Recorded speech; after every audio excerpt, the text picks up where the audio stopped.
Ladies and gentlemen of the Bart Coppens YouTube channel.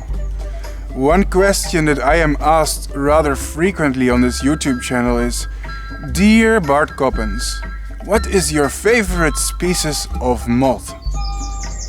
Now this question I find very difficult to answer you. Why? That's because I love moths so much, it is truly difficult for me to pick a favorite. You see, I really like all kinds of moths, and that's not a lie. If you don't believe me, check out my channel. I don't just like the colorful ones and the rare ones. I like also the small ones, the brown and grey ones, the boring ones, which are to me not boring at all. There is no species of moth on this planet that I would ever describe as boring. But if I had to choose some favorite, I guess these dudes would be in the top 10 at least. This is the Chinese moon moth, the Actias dubernardi, which is the scientific name. This species comes from China, as the common name implies, but also a lot of other places. I know they are in Vietnam, I know they are in Cambodia, I know that they are perhaps also in Laos and other countries in Indochina. It is a species from high altitude temperate mountainous pine forests, yes, where they live in a quite cold and humid habitat, often shrouded in mist and feeding on pine trees. Now, this species is a little bit evil. I know they look awesome, but they are really evil. That's because they are, in my opinion, difficult to breed. It is a species that is not suitable for beginners. It is more an expert level insect. And it's evil because they are so beautiful. They attract many newbies to the hobby who are inspired to breed them. And these newbies make the mistake of choosing this species as one of their first. Consecutively, they fail because it's a difficult species. And then they are discouraged from breeding moths. So if you want to breed the Chinese moon moth, these dudes, then I recommend that you have basic experience with insects, okay? They are more difficult than the average moon moth, I guarantee you that. But I guess we can do a nice breeding tutorial of them in this episode of, believe it or not, MothCycles. Actias dubernardi, the Chinese moon moth. It is finally there. Woohoo! Let's start the intro, friends. Oh yeah.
Ladies and gentlemen, it looks like today I received by mail some eggs of the legendary Chinese moon moth, Actias dubernardi.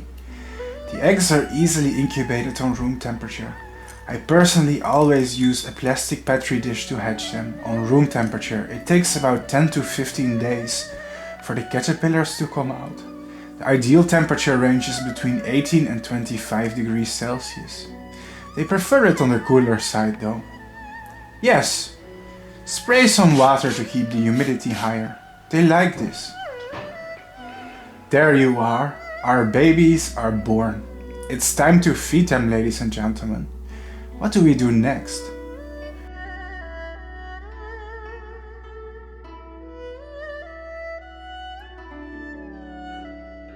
First, I prepare an airtight plastic container and put absorbing tissue paper towel on the bottom.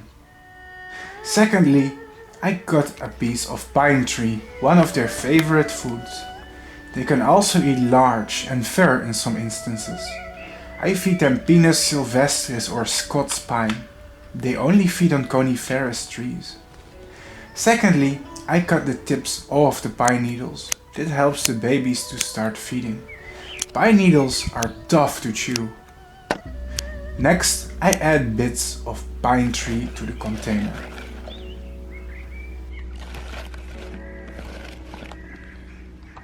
When you have the container with pine tree, you can place the babies in it. Do it carefully because they are so small that they are easily crushed. Try to use a stick to scoop them up and place them in a box, or even better, a soft paintbrush. A small paintbrush is the best to use probably. If they like it, it will look like this. Tiny black moon moth babies, usually chewing around the top of the needles. This species can be a little bit tricky to raise, so follow my instructions closely. The first instar of Actias dubernardi is the most sensitive one in my opinion, and it's very likely that you can have some losses if the container is either too dry or too humid. If you ask me, the most difficult part about breeding the Chinese moon moth is the first instars. They are the most sensitive of many other species. And first instars are really sensitive to an environment that's either too dry or too humid, but also the food plant quality. And I try to keep them at room temperature. In slightly humid conditions, they prefer to be humid. And however, we can see here on the pine needles there's many healthy individuals, healthy specimen. So I am not all that concerned. I think just 3 caterpillars is acceptable loss for this species. This is a yes, and as you can see here's many healthy ones, and I hope that the healthy ones remain healthy. They prefer to have higher humidity. Personally, I very lightly mist them with water occasionally, but not enough to soak them, since that can be harmful. And for this episode I am introducing the hygrometers. That's right, thanks to your crowdfunding donations I was able to buy meters that measure the humidity and temperature perfectly. So now my viewers can see the exact values I use for breeding.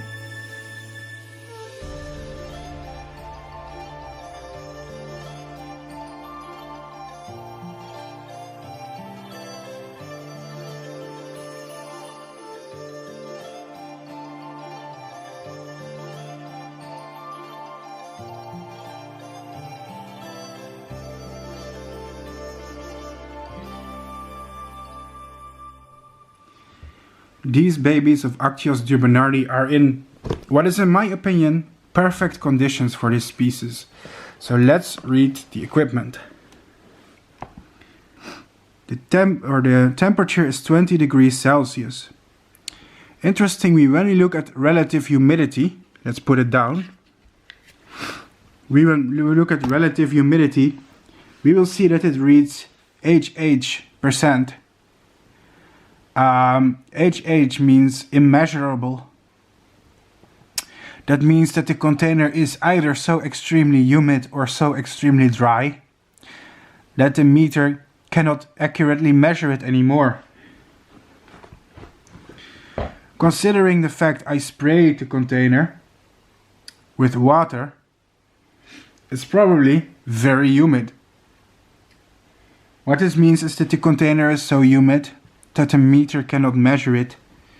So you can basically assume that this is a relative humidity of about 100%. And the thing is, this is a cheap meter, so if the humidity is very high or very low, it cannot give a value. But what we can do is we can put it here and wait a few minutes. And what's going to happen is the humidity is going to go down because this room is dry, unlike the container. and it will drop to something like 80%, which means it's proof of how humid it truly is. Yes, 94%, see? It just dropped down to 94% because I took it out for a few minutes. That means that right now it was more or less at 100%. 100% humidity.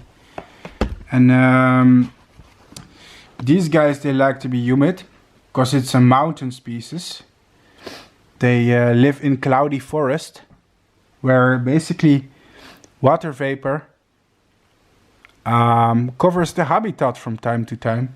So they're basically sitting in these pine trees in a constant barrage of fog. Yeah, I know. So let's clean them.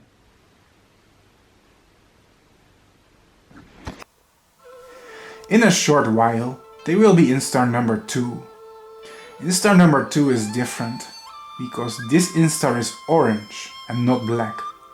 At this stage I still give them almost no ventilation and very high humidity.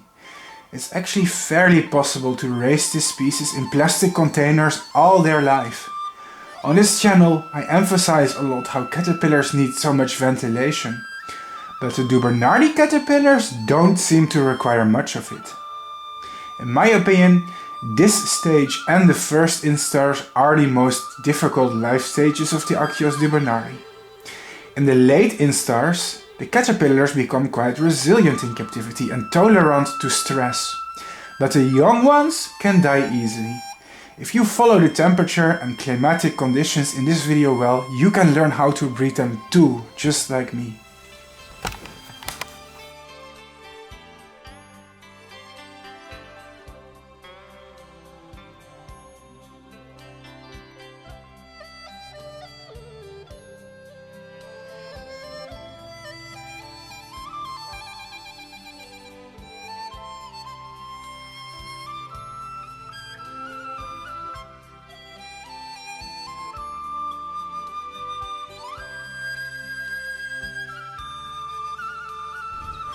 So now we are going to clean out the box and see how they are doing.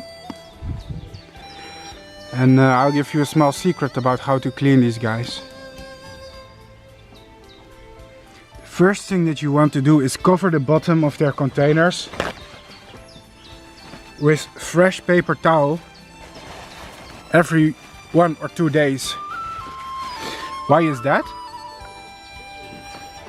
Well, it makes them easier to clean, first of all. Second of all, the paper towel, it absorbs the excess condensation in the container, because the container is very humid, as you've just seen. So, yeah. Now let's look at the old paper towel I have, right here. As you can see, it's full of caterpillar poop. Do you see it?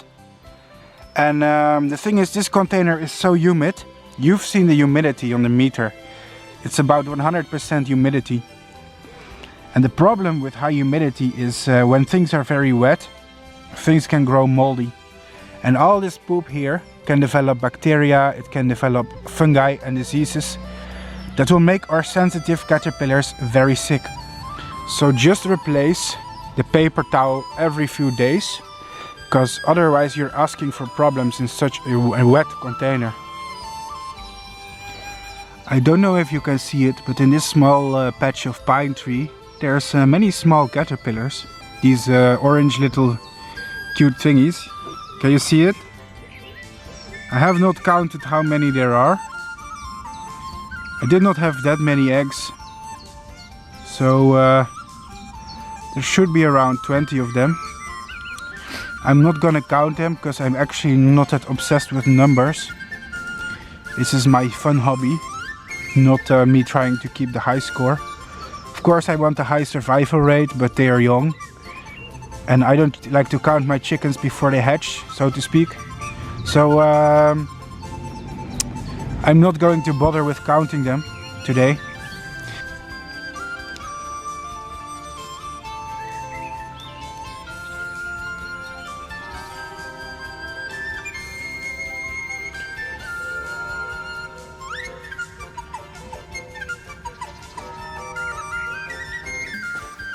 Pine tree can stay fresh for a long time, so I change it only every 5 days. I move the caterpillars by cutting the needles that they are sitting on. Never forcibly remove the larvae from their position in captivity. This can be harmful to them.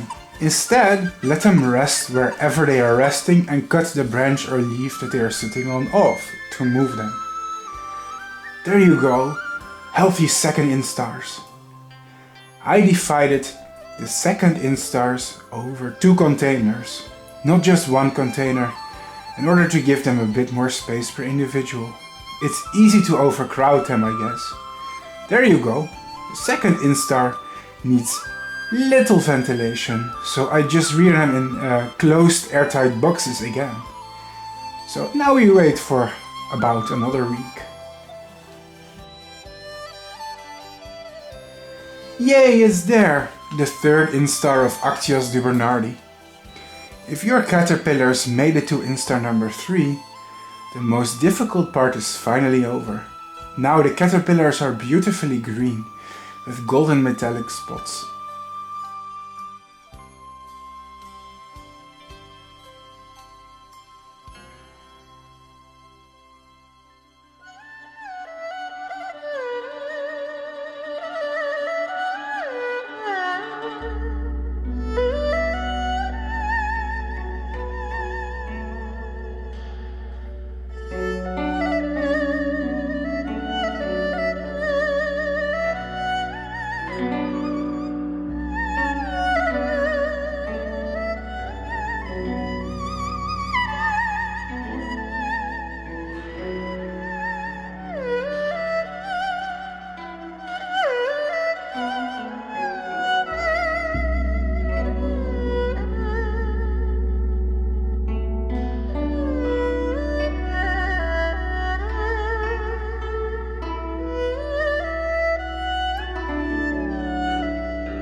It is in this instar that I upgrade them to a larger faunarium. I took the third instar caterpillars and added them to the faunarium, just like that. There you go. Now some of them are still instar number 2 at this point, but they don't mind.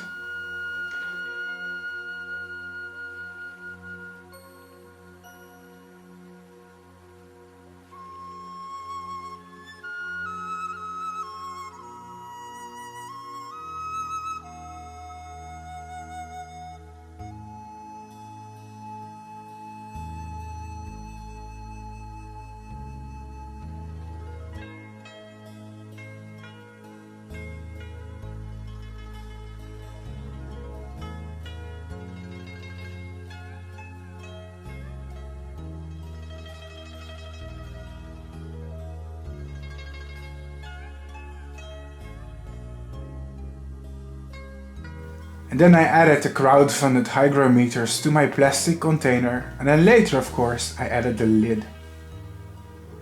Spraying is optional, but they like it. It's only if it's allowed to evaporate. Don't spray too much if there are no air holes. They don't like to be soaked forever. It has to evaporate over time.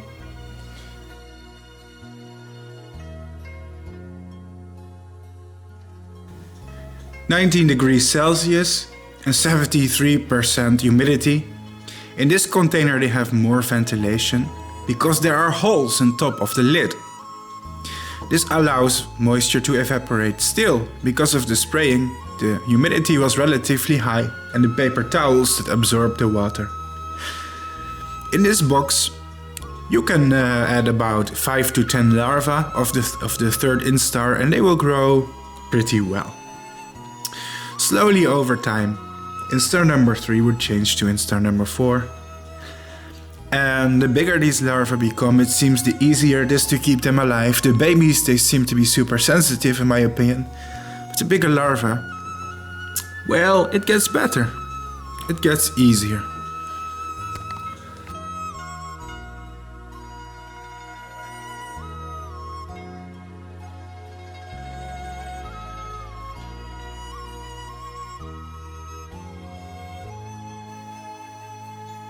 And there it is, instar number 4. The last stages have a similar look, just increasingly bigger. It's really hard to spot the difference between instar number 4 and 5, except for their sheer size. In my opinion, the last 2 instars are the easiest life stages when it comes to this difficult to breed insect. And then I saw some of them were quite soon getting ready to shed to the final instar. Stage number 5, which is the last one before they make cocoons. Soon it was time that they were going to show their final forms. Alright, time to take a look again at the caterpillars. Yay, instar number 5. This is the final larval stage. The final instar tends to last for a while. Typically, they do for about 2.5 weeks. My recommendation is a relative humidity of 70 to 100% under a temperature between 16 and 25 degrees Celsius. Make sure that they are not overcrowded, not excessively wet or too dry, and don't stress them too frequently. They tolerate and prefer cooler temperatures more than they do higher temperatures. Don't forget, it's a high altitude pine forest species and their habitat is a bit cooler.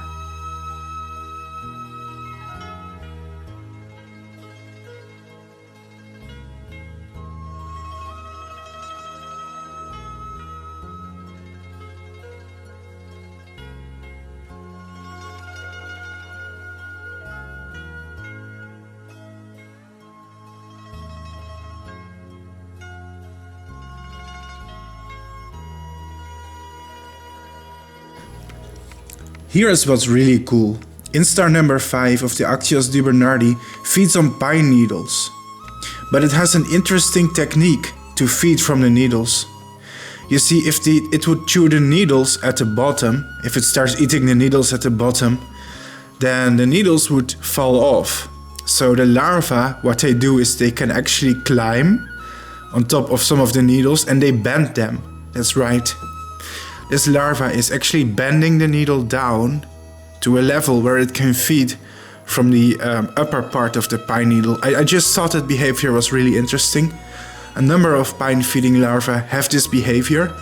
They manage to bend the needle down so they can start feeding around the tip. Otherwise it would be very inefficient if they just chewed all the needles off the tree.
If they keep feeding like this, eventually they will start spinning cocoons. Yay! This species spins cocoons around the surface, and in captivity they will do it among paper tissue on the floor, but also among pine needles.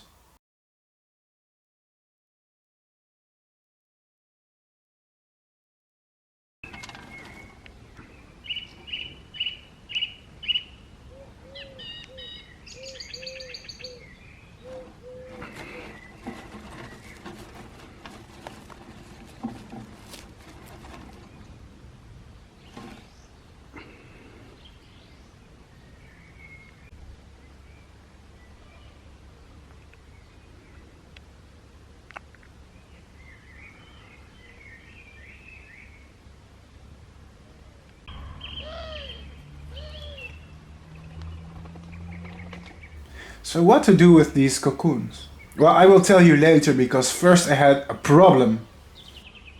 A heat wave in the Netherlands.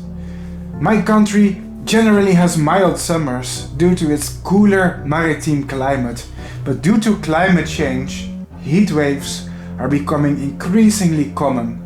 Temperatures were climbing above 25 degrees Celsius, up to 30 degrees Celsius. Is extraordinarily hot for a species that comes from the cold mountains. The last official heat wave in the Netherlands was in August 2019. The current heat wave is the 29th one recorded in the Netherlands since records begin in 1901. The longest Dutch heat wave was in 1975 between July 29 and August 15. Tropical species love such heat waves, but it's a disaster for the Chinese moon moth. Do you remember this video? The one where I was hunting butterflies? I made this video during the same heat wave, in case you're a fan who watched all my uploads recently. Today is a very hot day, 34 degrees Celsius. In the Netherlands that's exceptional. Temperature in my country rarely gets above 30 degrees Celsius. But today it's 34, it's one of the hottest days in the year, and I'm out here catching butterflies. As you can see, this place here is a little bit... So I had to do something, otherwise my caterpillars would be cooked alive. Let's be honest, this moth is probably the most beautiful moth anyone can have in captivity. In my opinion, they're more beautiful than any other moon moth I ever had in my life. This is the top. The number one. And I'm gonna put them in a new box.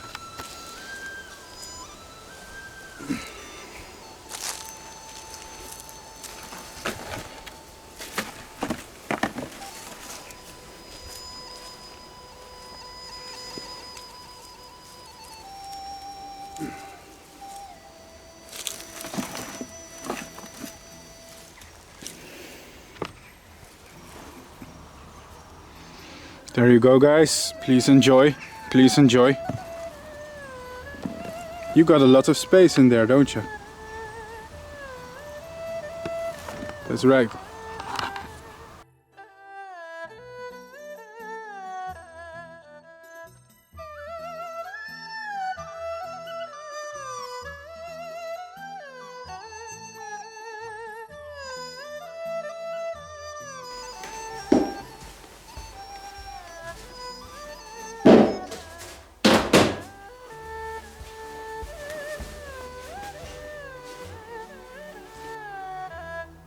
What's up everybody, and welcome to my basement. I'm going to finish the final instar in the basement. Some of you may be wondering why? Well, I wasn't kidding when I said Actias dubernardi, the Chinese moon moth, is a highland species. Despite the fact this species sometimes flies in tropical locations, its habitat is far from tropical. You see, this species flies on such a high altitude, it's more or less permanently cool or cold. At night it gets quite cold. In fact, the place where they fly... Oh, that's one of the lamps, it's working. Hey, illumination. One of the places where they fly is colder than my country. And summer was approaching. The temperatures outdoor were getting hotter and hotter. I even saw 24 degrees Celsius because it's spring. Now that's nice for me. I love spring, I love summer, but these guys don't. Now it is possible to breed Actias dubernardi on room temperature. And room temperature is 21-22 degrees Celsius. Perfect. But if it gets higher than that, 25, 26, 27 degrees Celsius, then they start to struggle. Sometimes they will survive, but they will not feel comfortable, and this species hates being stressed. Therefore I bring them to the basement, and guess what? Here I have the thermometer and hygrometer. Conditions in my basement are 70.9 degrees Celsius and 70% humidity. Can you see it? That means it's quite chilly. It's during the day. At night it gets even colder here, around 13 degrees Celsius. Perfect. These guys love being cold. Especially at night, because their habitat cools down at night. It's exactly what they have in the wild, don't they? And 70% humidity means it is humid here. Perfect! Exactly what they want. Temperature is rising because I'm holding this thing in my hand and my hand is warm. Thank you to all of those who donated to my channel this year. These things were a reward for donating to my channel. It's one of my Patreon goals. And that's why we have temperature and humidity now. So let's put this in. Tomorrow we can check back and see the temperature. There we go. And this is my breeding secret for Actias dubernardi. A lot of people will buy the eggs online and try to breed these dudes and fail. But you have to know they are very sensitive when it comes to climate. They want to be wet, humid, not literally wet, they want to be humid and cold. Cold and humid, okay? And I think room temperature is about the maximum that they can tolerate. I do know some people who manage to breed these things in Spain, where it's very hot. My applause for you, I think you've been lucky. For me, when I keep them hot, in my experience they die. So I follow my own breeding method. Hey, if you're capable of breeding them at warmer temperatures, congratulations to you. Maybe your breeding method is different than mine. I'm obsessed about following natural temperatures for them. I also think that these moths become bigger if you keep them colder, because they pupate too fast if you keep them unnaturally hot. And they will develop finish the development too fast in some cases. Yeah.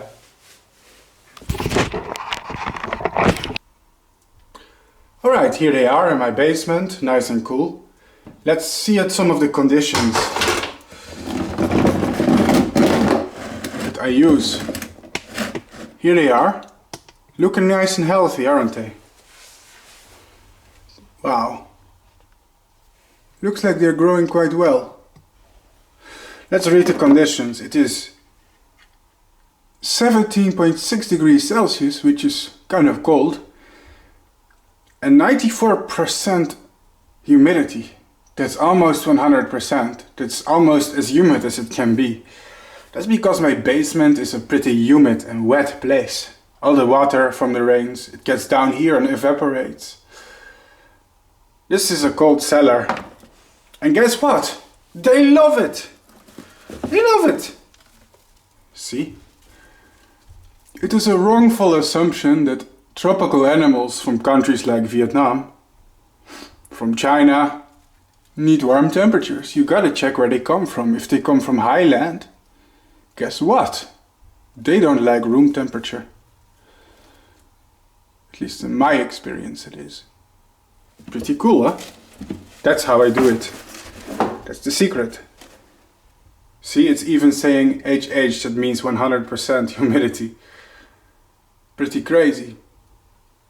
And that's how I keep the final instars. There you go. Let's put them back. I don't put a lid on it for 100%, because Because it's so humid here, they need a little bit ventilation. If I don't ventilate these guys, what will happen is essentially, well, mold will grow everywhere, literal fungus. Oops. And so I decided to bring them down to my basement. Yep, my basement is cold. They prefer to live there rather than in the heat of summer. Like I repeated numerous times before, they prefer cooler temperatures. So I took a brand new plastic box and put a larva in it with some twigs of pine trees. From there, they should be spending the last few significant days of their life until they spin cocoons. Some of them had already made it to cocoons, but others seemed a bit younger and needed a bit more time. Well, there they are, happily munching in my basement, like the happy little cows or sheep, or I always see myself as a little bit of a farmer. The innocent kind of farmer, I guess. Oh, and if any of you ever noticed an increase in image quality, that's because halfway through my video I got a new camera and tripod and improved my filming technique. Compare the first half to the second half of this video and you will see that yes, expensive equipment makes a difference. The conditions were about 16 degrees Celsius, which is on the colder side, and high humidity in my basement, and guess what? They love it, of course. Last but not least, did you know the caterpillars can actually crack like popcorn? If they feel threatened or stressed, they can actually gnaw their jaws and mash them together to produce a crackling sound. Don't believe me? Hear this.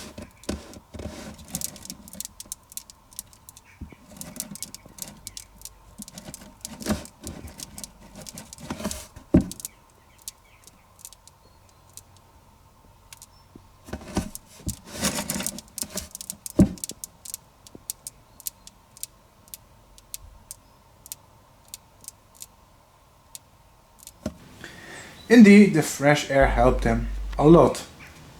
Soon, a lot of them started spinning their cocoons.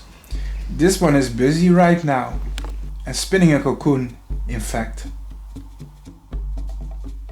It's easy to tell when they are ready to spin a cocoon. One day before they make a cocoon, the larva turns dark in color. On top we see a larva with a normal color, but on the bottom we see a prepupal caterpillar with prepupal color, because the caterpillars have to leave the tree to cocoon on the floor. Green doesn't camouflage them anymore and it makes them obvious, so they quickly change their camouflage to dark. It means they will make a cocoon soon. Prepupal color. One funny thing about Actias dubernardi is they always spin their cocoons on the floor. Most of the larvae have mysteriously disappeared. So we can all guess what happened. We have to dig to the bottom. A lot of saturniids make their cocoons like high up in the trees, but these dudes, look, there they are. Can you see it? Cocoons. Here they are.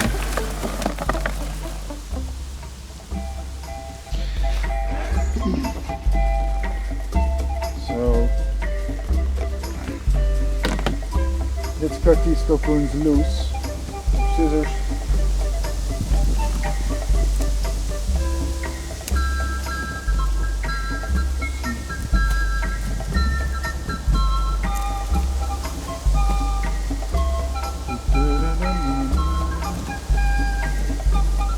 Yeah, they're spun here in the pine needles.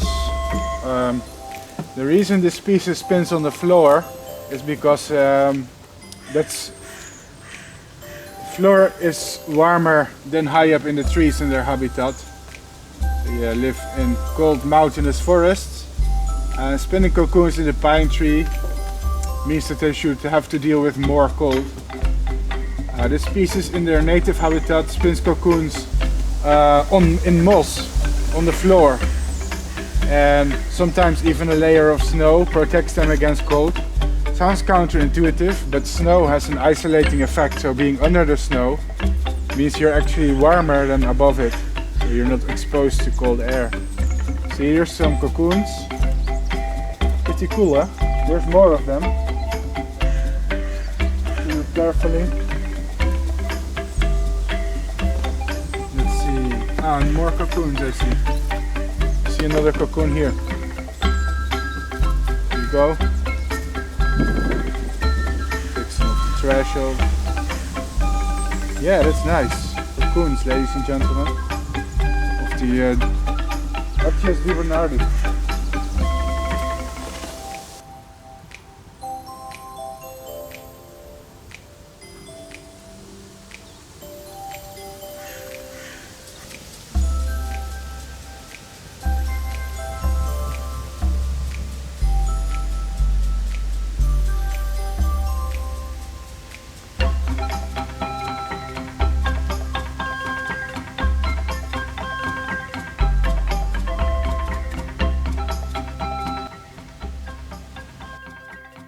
Ladies and gentlemen, this is YouTube's biggest moth expert, Bart Coppens. And here I have some cocoons of the Actias dubernardi, the Chinese moon moth. Now if you have two eyeballs inside your head and the ability to count, you will notice that I have way more cocoons here than what I raised in this video.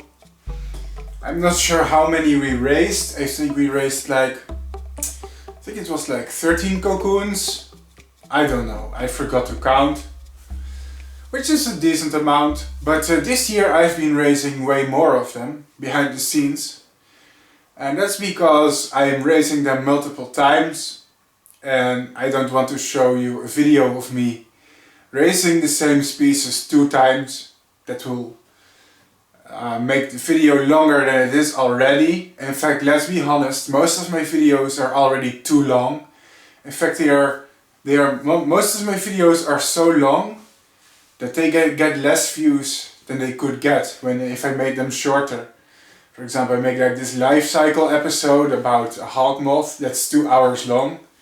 Most people don't have the patience to watch that. So if I made them shorter, my YouTube channel would probably be even more successful, but I don't want to, that's not my style. I like making extensive videos, and even if they get less views, so be it. But still there is a limit on how long I'm gonna make these videos. So it's pointless to show myself rearing them 2 times. But here are some of the cocoons I raised this year. I don't know how many there are, I think there's like 30 of them right now. I haven't counted. Honestly, I don't really count my insects. Why is that? Well, I don't know. It's just I'm not that interested in knowing the exact numbers. Weird, I know. Weird, I know. Anyway, the cocoons of the Chinese moon moth need a special treatment. And I store them in a special box. You see, the cocoons of the Chinese moon moth, the dubernardi, basically they want to be humid constantly and non-stop. And if you place them in an aerated cage, there is a good chance that you may dry your cocoons out on room temperature. It's very easy if you have central heating to dry these things out. What will happen is the pupa will become hard, its abdomen will become immobile, and it's slowly losing its water content and being dehydrated until the insect dies. Now please imagine the habitat of this insect is extremely wet and humid all the time. And these cocoons are naturally spun on the floor, right? I've read this in a scientific paper at least, I assume it's correct. The cocoons of this insect, the caterpillars, they climb out of the tree and they make cocoons on the floor, like in the moss on the forest floor. Now this moss is very humid, and they do this because it protects them from the cold. They are in a very high altitude, mountainous habitat, and basically if you've ever been in the mountains and know how cold it is, you'll know that higher in the trees it's actually colder than close to the ground. In fact, sometimes when it snows, the cocoons are covered by snow, As snow is cold, but actually it also works like a blanket that isolates these animals and protects them from further frost. Believe it or not, snow actually keeps things warm that are burrowed under the snow. Sounds crazy, but that's how it works. So I'm going to show you how I store the cocoons of the dubernardi moth. Let's go. First I put in a towel in a big plastic container. The emerging moths can climb the towel in order to expand their wings. And then I added vermiculite, a moisture retaining and absorbing mineral.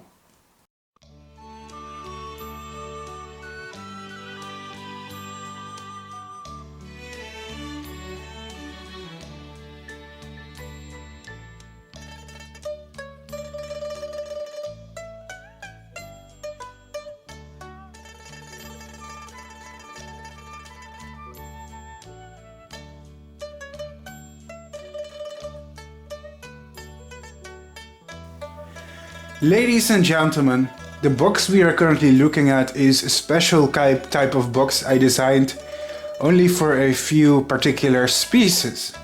That's right, including the Chinese moon moth Actias dubernardi. Now if we take a look inside, we will see that the contents here, on the bottom we have a layer of moisture absorbing moss and also vermiculite, which absorbs water and keeps it humid. See that? Now here we have inside a thermo and hygrometer. As you can see, the temperature is 70.8 degrees Celsius, which is cool, which is perfect for this species because they like it cool. And the humidity is almost saturated, but that's because I just sprayed it. Usually it's between 80 and 90%. As you can see, it's a humid container. And in my opinion, this setup is so much better than just throwing them in a cage. This is what they have in the wild. They have a humid moss here on the floor, which is what they like. See? There you go. And the cocoons, I just put them here on the bottom of the container. There you go, so it's time to put the dubernardi cocoons in. If you're wondering what the other species in this container are, I guess that you will see this in the future. I have a variety of species here.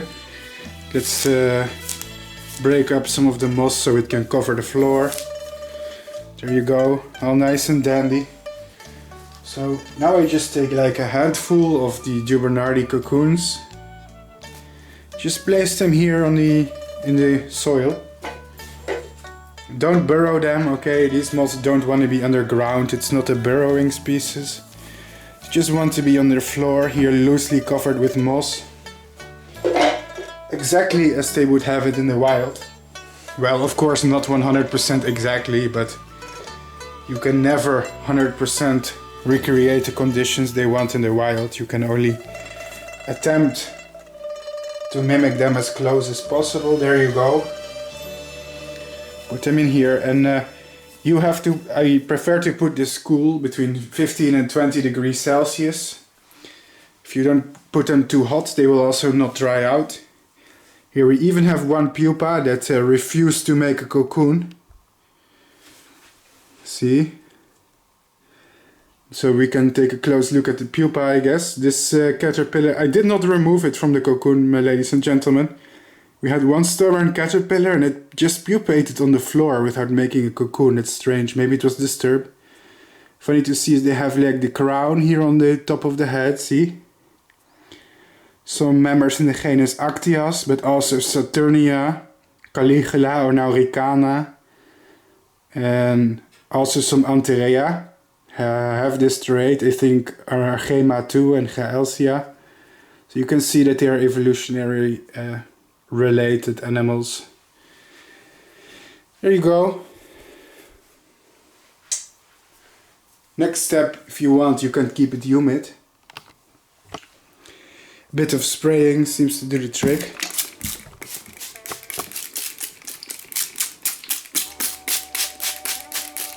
Here, nice and humid. See that?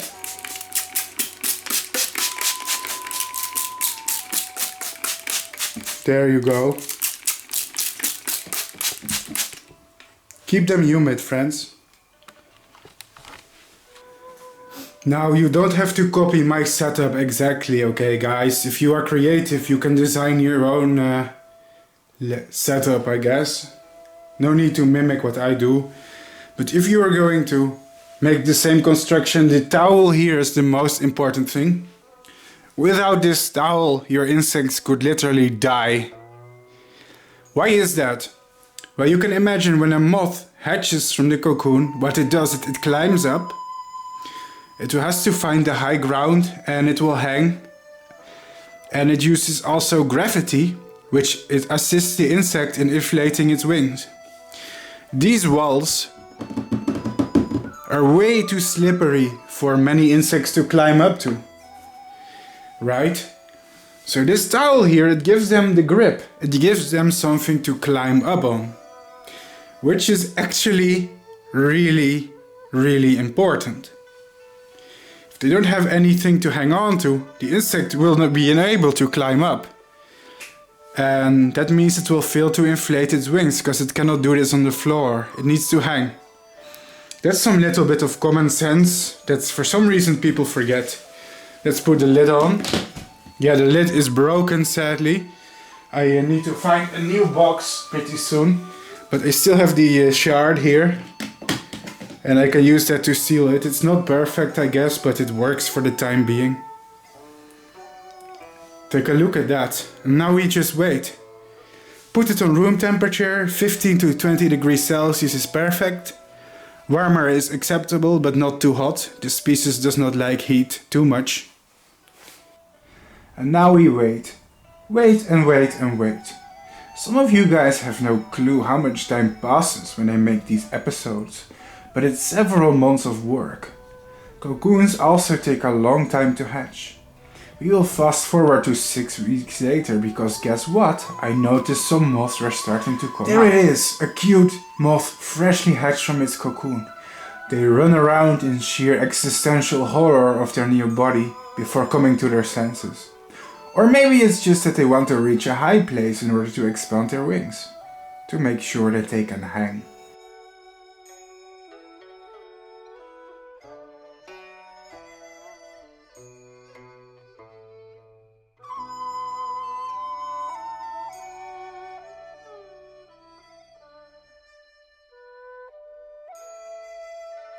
After that, their wings will begin to take shape. First the tips and then slowly the tails. These moths are the closest thing that we will have to in real life to fairies, in my opinion. Extraordinary. You're probably curious at this point, what does the final form look like? And now the reveal is coming. Ladies and gentlemen, it is finally time. I see something here on the lid. Let's take a look.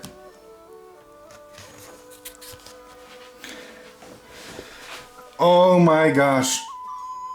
Oh my god, there it is. Ooh! So amazingly beautiful. Oh wow. We did it! The first dubernardi moths in a MothCycles episode, and as you can see in the container, more of them are coming out. It's working. I cannot believe this.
Wow, oh my god, I'm so excited. It has been a while since I raised this species, you know. And so last night 3 males eclosed or hatched. Some people become angry when I say hatched because moth cocoons don't hatch, they eclose. Yeah, I don't care. 3 males, they hatched last night. As you can see, look at that. The female is quite different looking. She has a completely different color. She is more mint green or blue. I don't know, depends on how colorblind you are. These moths are extremely beautiful, but also extremely skittish. You have to be super careful in handling them. Now here I am clowning with them on my face, but I am expert, okay? I'm an expert, I know how to handle them without scaring them away. But if you touch these moths, there's a chance they can absolutely freak out and even break their tails. So you have to be really careful with these. I'm hoping in the coming few days there is going to be a female. That would be pretty awesome, because that means that we can get a pairing and perhaps continue the next generation. That would be pretty awesome if you ask me. Next generation. Wow. So awesome. Look at that stuff. It's really truly an epic. Whee. Beautiful. Beautiful.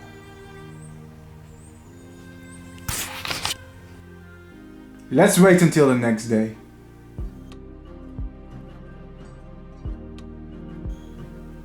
Wow, more moths hatched. My army of 3 has turned into an army of 6. 6 gorgeous Chinese moon moths. But there is a problem. All of them are male. And I can't breed them with just males. And so another day of waiting was upon us, moth army. One thing that has always annoyed me a little bit about this species is how the males are so much faster developing than the females. It's a problem that you have with all the Saturnidae if you are a breeder of silk moths. That's because females have a larger body size and biomass, and therefore to metamorphosize they just require a little bit more time, because it's very simple.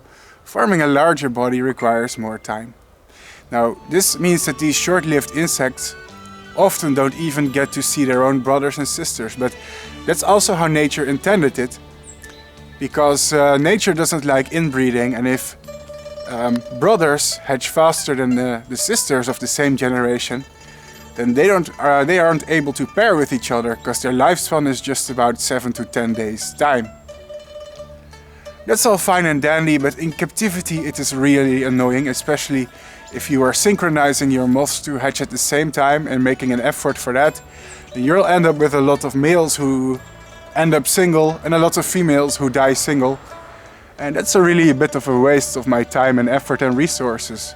So I'm not going to complain.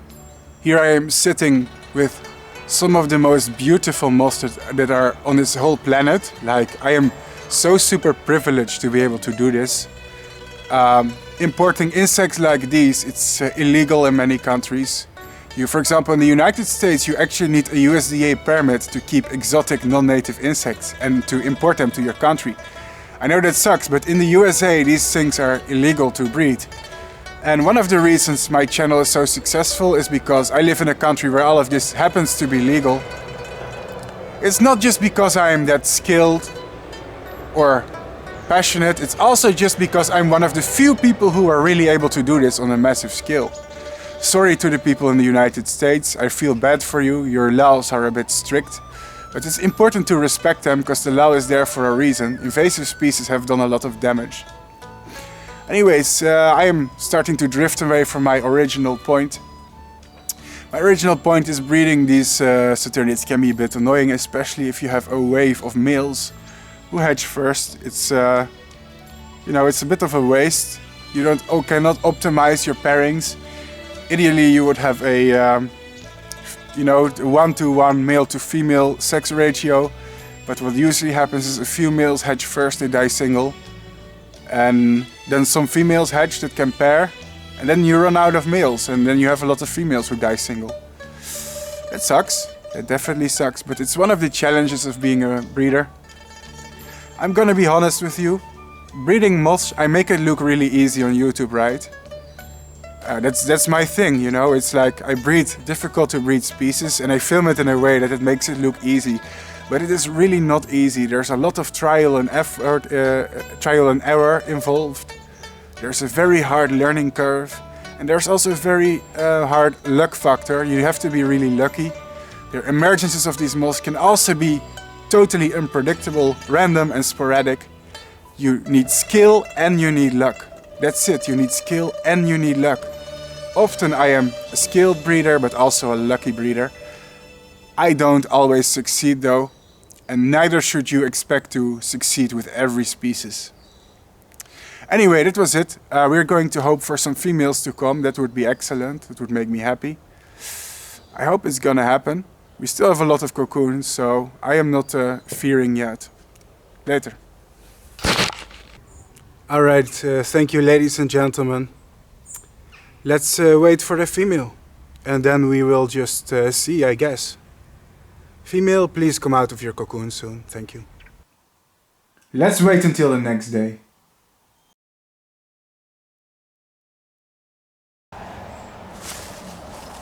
Ladies and gentlemen, there is finally a positive update. Let me show you guys. Something good happened.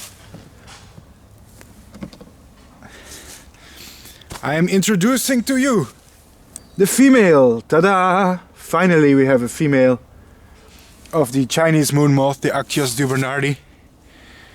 Let's see. Wow, she's very different from the males, isn't she? See that? Totally different color. It's almost like it's a different species, but it's not. And we also have a new male. He is here on the floor. I don't know if you can see him. I'll have to retrieve him later. Excellent news, excellent news. I am truly satisfied. What a beauty. Let's observe the female of this species for a while. They are beautifully pale, like a ghost.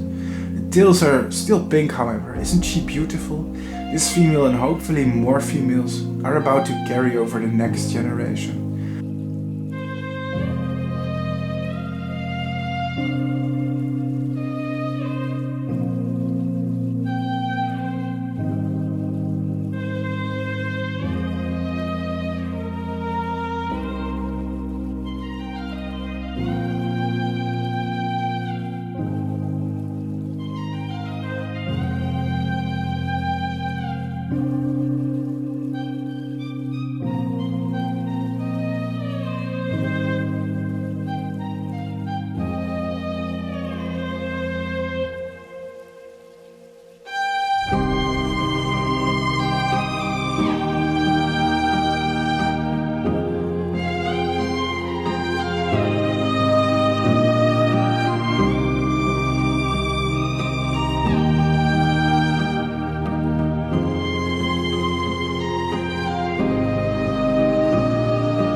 Ladies and gentlemen, this is the current status. It looks like I've been a little bit unlucky with the male to female sex ratio. We have 1, 2, 3, 4, 5, 6 males! We have 6 males! And here in the middle, the blue one, we have 1 female. See her? Now, I think it would be a mistake to put all these moths together in one cage. That's because this species is very sensitive to stress. And I don't think a pairing is going to happen if there's 7 moths flying around, disturbing each other. So what I'm going to do is I'm going to choose the 2 prettiest males who I want to pair with the female. I think I'm going to use this one. This one has very long tails, I like that. Perfect shape for my breeding program. And I'm going to choose another male. Let's see, I think the second male that I'm going to use is this one. Now one of his tails is a little bit broken, but he was pretty perfect looking. When I breed moths, I always try to select the purest individuals who have the best wing shape and the largest wingspan. I believe those are the best to use for breeding. Of course, bigger doesn't always mean better, but I think slight deformances in wing shape could be an indicator of recessive genes, for example. Well, in nature, in the wild, it probably isn't, but in captivity it is safe to assume it is. So I'm probably going to grab a second cage and put the female together with the two males that I like. So, and if we don't disturb them tonight, I think there is a good chance that we are going to see a pairing. We shall see, I guess. We shall see. Exciting times. Is generation 2 going to happen? Who knows? So these moths are barely 1 week old. They already have a partner, God. And I'm 27 years old and still single, so you can figure that out.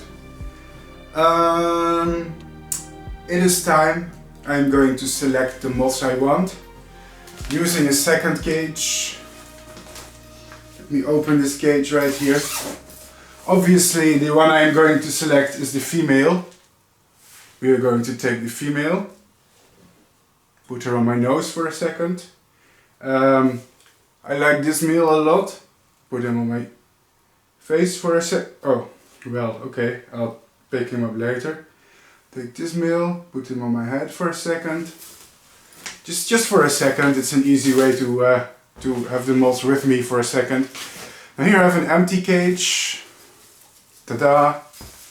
So this is where the love should happen tonight. Let's take you, female. Put her on top here in the cage. There you go. Let's take you, my friend. You are going into the cage with this pretty lady. Let's take the male who tried to escape. Here he is. Put him in here. Now pairing this species thankfully is rather easy. It's difficult to breed because rearing is tricky, but pairing is super easy. It wasn't just the female that hatched last night, but also another male, it seems.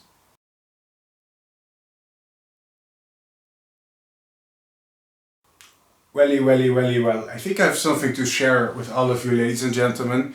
It is the middle of the night, and it is currently in this room 18.3 degrees Celsius, and well, you can ignore the humidity. Humidity is not very important for the pairing of Saturnids.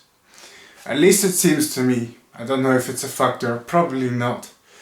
Temperature is 18.3 degrees Celsius. That's pretty cold if you think about it. That's because the current month is December. Yes, it's December. Christmas is coming soon. We are soon thinking about buying the Christmas tree. That's a terrible season for tropical insects. It gets cold here at night in my house. But for this species it is perfect. Because these animals, they don't really like hot conditions. Now the imago is not very sensitive to heat, but the caterpillars are. I don't know if you can see it,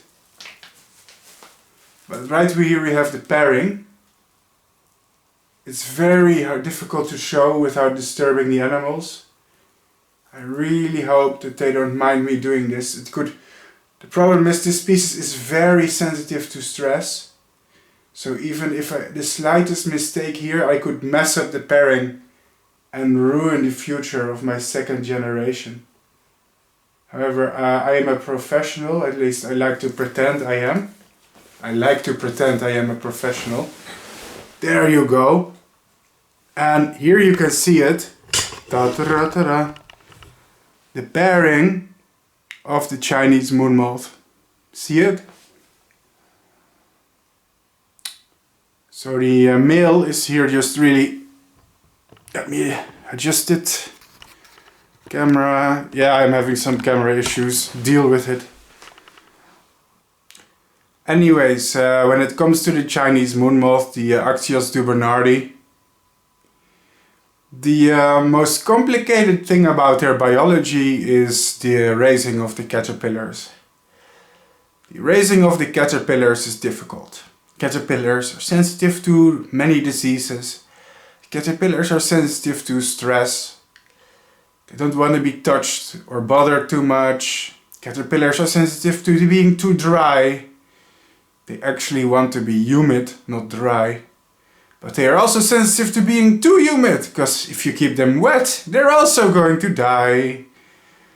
There's many ways you can kill the caterpillars. You can overcrowd them very easily and they will die and become sick. So they also really don't like too hot conditions either. But there is some good news, because the pairing of this mothy is childishly easy. To be honest, all moths in the genus of Actias are pretty easy to pair, in my opinion, that is. And if you really want to breed this species yourself in the future, here you have the conditions. Well, it's 18.8 degrees Celsius, the temperature is going all up, because the lights are on in this room, so it's warming up. So, plus I'm holding this thing in my hand and the heat of my hand is heating it up. But as you can see, the pairing, pretty easy to achieve in a cage. I do not recommend this if you want to pair the Chinese moon moth. Do not go touchy with your fingers, okay? If you are not careful with these beautiful, noble animals, then the chances are great that you may disturb these beauties. Yes, you could disturb them and the male could fly away and he could stop pairing with the female. That means no babies for you. The only reason I am touching them is this is a special moment. I'm making a special video about the biology of this species. Alright? So this is a special moment. Normally I never ever touch moths who are pairing. It's pointless and it could disturb them. That being said, I am careful. I've done this so many times and you kind of understand how to touch them without upsetting them. But that doesn't mean you should do it. So this female here, she's going to lay a few hundred eggs. Well, that's not true. She usually lays about 70 to 100 eggs. We shall count. We can do a count of the eggs, so we can finally have official statistics on YouTube of how many eggs this species can lay.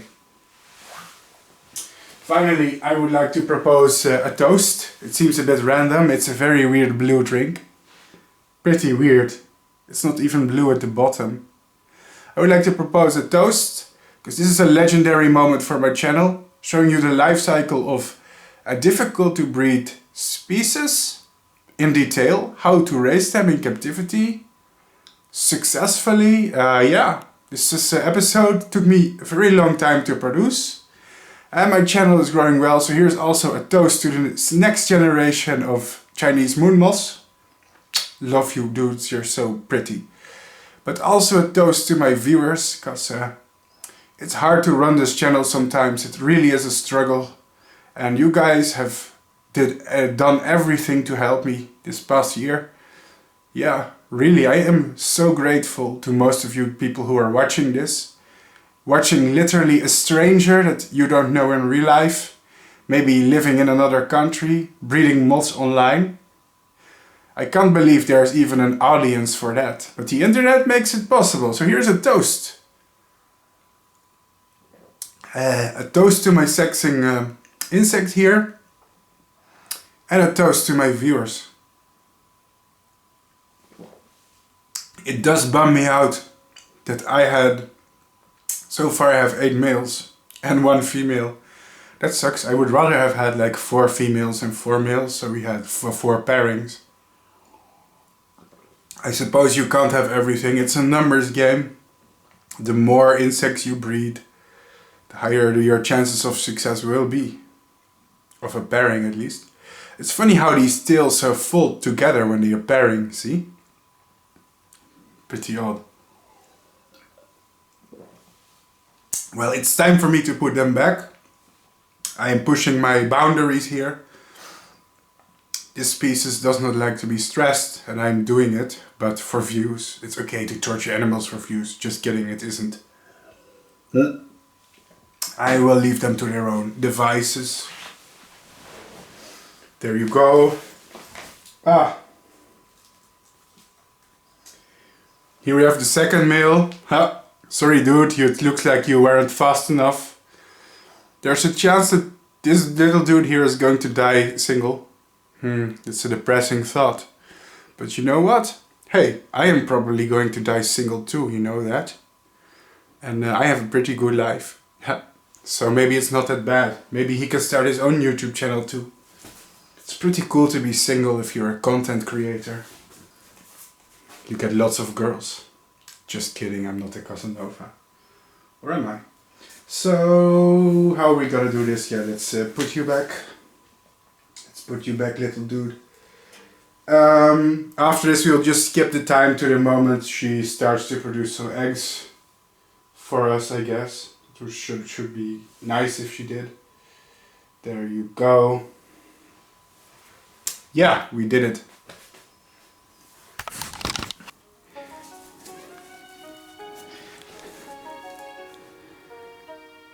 Now, this is what the pairing looks like if Mr. Bart Coppens' filthy little hands are not disturbing them.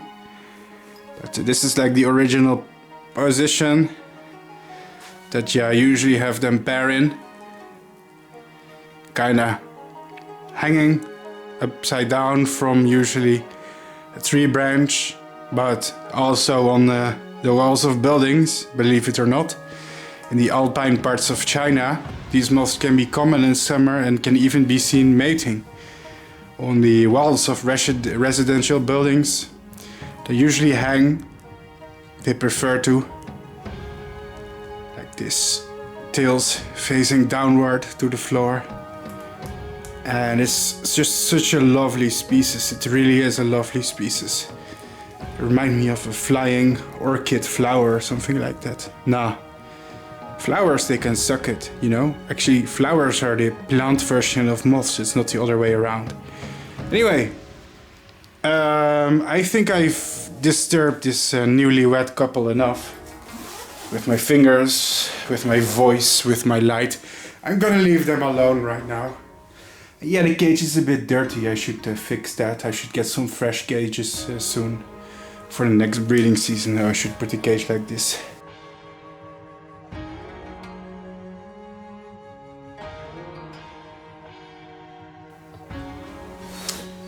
Ladies and gentlemen, I think that our first female... Oh, she is still alive, much to my surprise. There you go. Wow, you are a beauty, you know that? I know you're a moth and you cannot understand human language.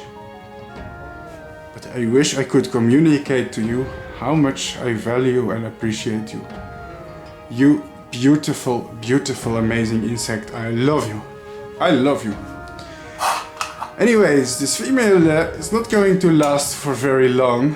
She is alive. But the sad truth is this insect only lives for about 10 days. And I think 7 days have passed. So she doesn't have much more to live. But she did leave us with a gift, and that is the gift of life. The gift of motherhood. Yes, in the form of tiny eggs. The eggs, which I am now, as you can see, putting here in this petri dish of mine. Yep. Look at that. Now, with a little bit of luck, these will be fertile. Of course, we saw the animals were literally pairing in front of our eyes. So that's a good indicator that they will be fertile. I do have to say, freak accidents happen. Sometimes when you get moths that pair, they can still produce infertile eggs. Generally this does not happen, it's rare, but it's still not a very... I'm also not 100% guaranteed to have babies. Let's say it's like a 95% chance these are fertile. But there you go. If you see moths pair, it does mean they lay fertile eggs the majority of the times, okay? Just saying, don't count your chickens before they hatch. It's a difficult hobby. It's also a difficult to breed species, in my opinion.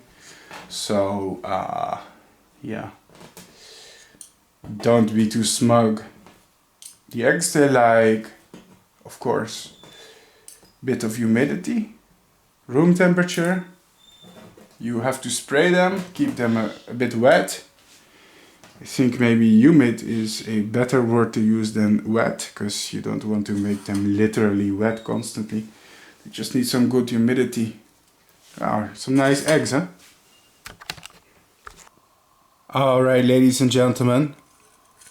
Here is our first harvest of the dubernardi eggs. Female is still alive, so maybe with some luck she will lay a little bit more, but not much.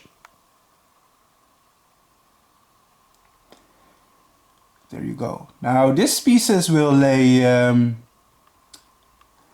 between 50 to 100 eggs, which is a decent amount, but also not as much as other Saturnidae. That's because this species of moon moth is actually a very small species of moon moth. I don't know if you've noticed, but the wingspan of the Actias dubernardi is not so big. They look bigger than they really are because of the long tails they have, but it's actually one of the smaller kinds of moon moths, and the amount of eggs they lay is not that generous, at least from my experience. If I'm really lucky, I will get 100 eggs from one female, but usually it's smaller amounts, like 50, 60, 70. Ignore the green eggs, they are from another species. I use my cages for many species at once, and the eggs are a little bit mixed with the eggs of a hawk moth that were still in there, but anyway, the generation 2 of dubernardi should be in here if all goes well. If all goes well, that is. Ladies and gentlemen, once again we have some good news. Was checking the box this morning, and I immediately noticed this beauty right here. There you go. Oop! Be careful. Yes, there you are. Very beautiful girl. Can you see it? She is very beautiful. So that was what I was waiting for, because we had too many males already, and it's nice to have some females. Females are essential because they lay all the eggs, right? Otherwise we can't do much. But we do have one problem. I'll show you.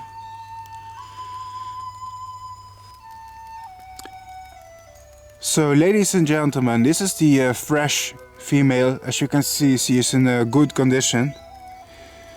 But an issue that I have is the males. Can you see it?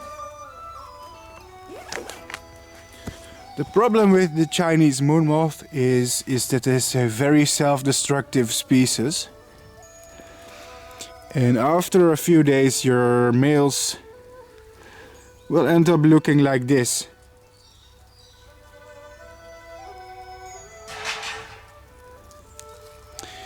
Some of these are already dead, like this one.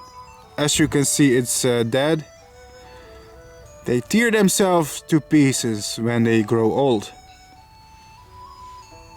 Yeah, it's sad, isn't it? They are short-lived and very fragile animals. It's funny because every time I breed this species, it attracts opportunists online who like to ask me questions such as, "Oh my god, Bart, what do you do with the animals when they die? Oh, can I have one when it dies?" Usually it's people who want specimens for their collection. And let me tell you, this has little value for collection, okay?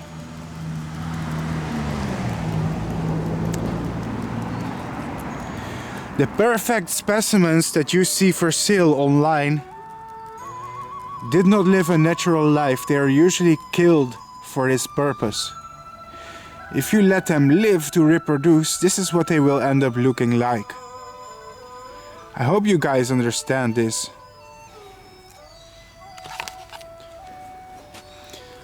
Now in nature, in the wild, the same happens. I've researched moths in the wild with a moth trap, and sometimes in the wild you also find males like this.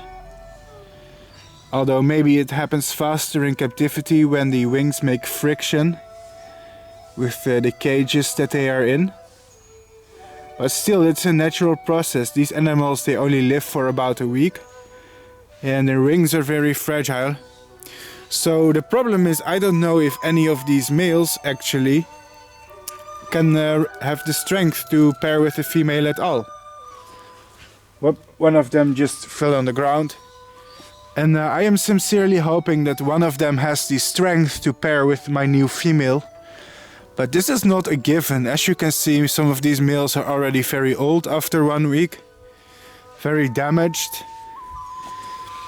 And here is a message for the collectors of my channel. I always get comments like, "Whoa Bart, what do you do with them when they die? Can you sell me one? Can you give me one for my collection?" Well, I would love to, but the truth is, most of the time I don't like to kill my animals because I am a breeder. I prefer to see them alive. So, and I don't kill them for collectors, so that they can become decoration in somebody's living room. I'm sorry. Not that there's anything wrong with that. It's just my passion to breed live moths and not to farm them or sell them commercially. So here is for all you collectors out there who are always asking me to have specimens. This is what they look like when they die, alright? This is what it looks like. Okay, this is not commercial value. This is not what you can use for decoration, see? And this looks a little bit sad, but it's important for me to show you this because it's an important part of the life cycle. Death is also a part of life. I know it's sad that they live for a short time and their beauty is so destroyed. But maybe there's also something poetic about it. Their beauty is really short-lived and fragile and must be appreciated when it's there. So, can you see this, collectors of my channel? This is why I don't sell specimens online most of the time.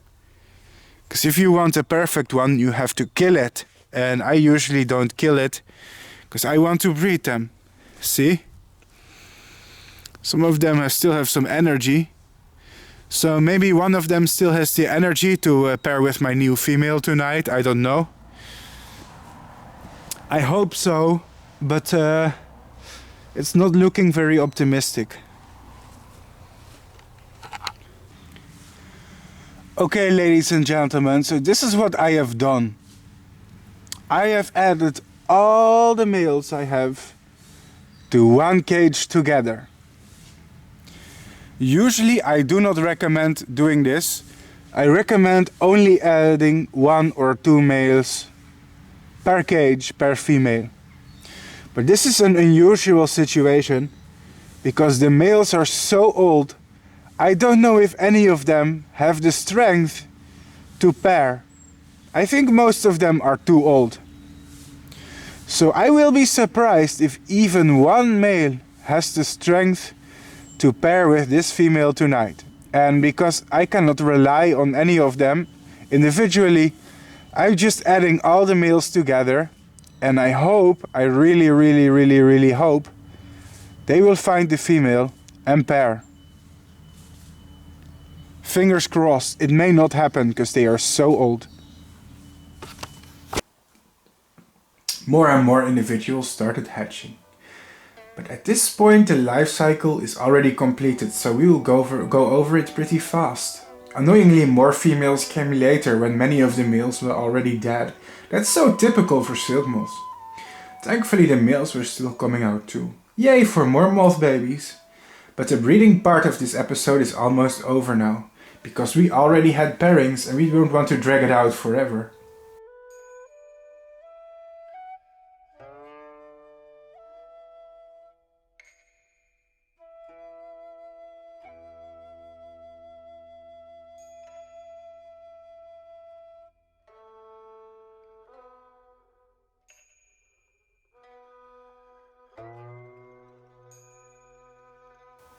Christmas is a good time to raise generation number 2. Did you know? These moths don't mind the cooler temperatures of winter anyways.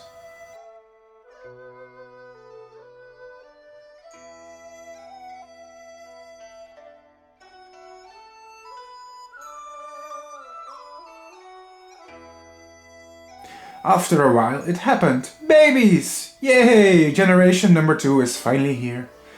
You know what to do, boys and girls. We put them on some pine trees and the life cycle can start all over again. Life cycle complete and rearing video finished. Finally, we have the life cycle of this species. Some pine needles and we are golden.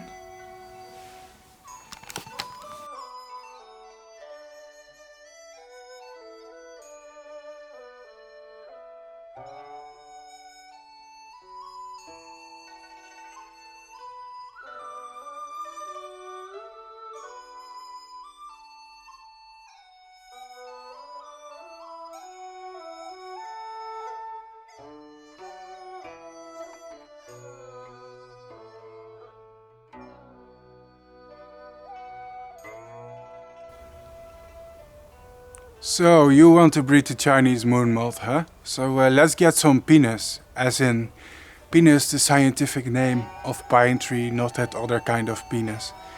So I picked some for you. Ta-da! This is a pine tree. So we can start breeding, right? Wrong. One tip is learn your trees.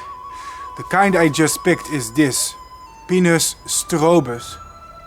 The kind they prefer is this kind of pine tree, and if I hold them together, they're quite different, aren't they? This is Pinus sylvestris, Pinus strobus. Pinus sylvestris, Pinus strobus. See the difference?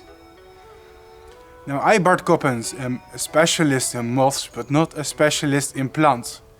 I am not a botanist.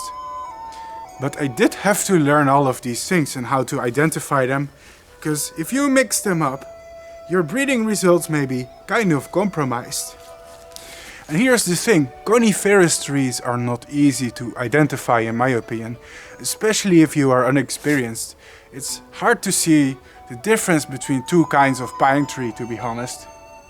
And I'm not sure how many types of pine tree there exist in this world, but I'm pretty sure there's a lot of species on them.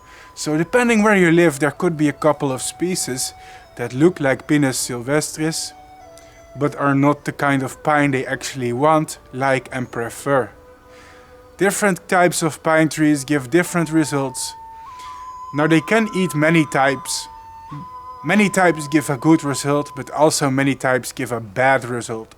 And you have to research this kind of stuff. But that's up to you.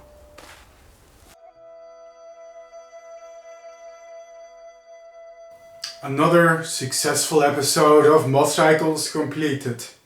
Yay! Why am I wearing this thing? Oh yeah, most of this was recorded during Christmas. The production time of these videos is long, you know. I have a formula when it comes to this web series, MothCycles. You've seen the other episodes and at the end I give myself a rating. Now, after making about 10 episodes of this web series, I'm starting to wonder what's the point of giving myself a rating. Weird, but I guess we'll have to continue the tradition, even though giving yourself a rating, in retrospect, it's kind of pointless. What do you think? Let me know in the comments. So should we continue doing that? I think I had a reasonable result. Nothing amazing. Survival ratio could have been slightly higher, but yeah, we had two generations, actually one generation, that continued to a second generation. I'm not sure what to say, honestly. It's a tricky species for some people, so I suppose that's a good result for a species like this. Capturing its whole life cycle on camera for you guys, it ain't easy, man. It's hard work, I'm telling you. And that for just a few thousand views. Let's hope this one gets a lot of views. Probably not, because these videos are ridiculously long. I'll give myself, I guess, a 7 out of 10. 7 out of 10. There you go. So let's continue to something more exciting. Telling you something about its biology.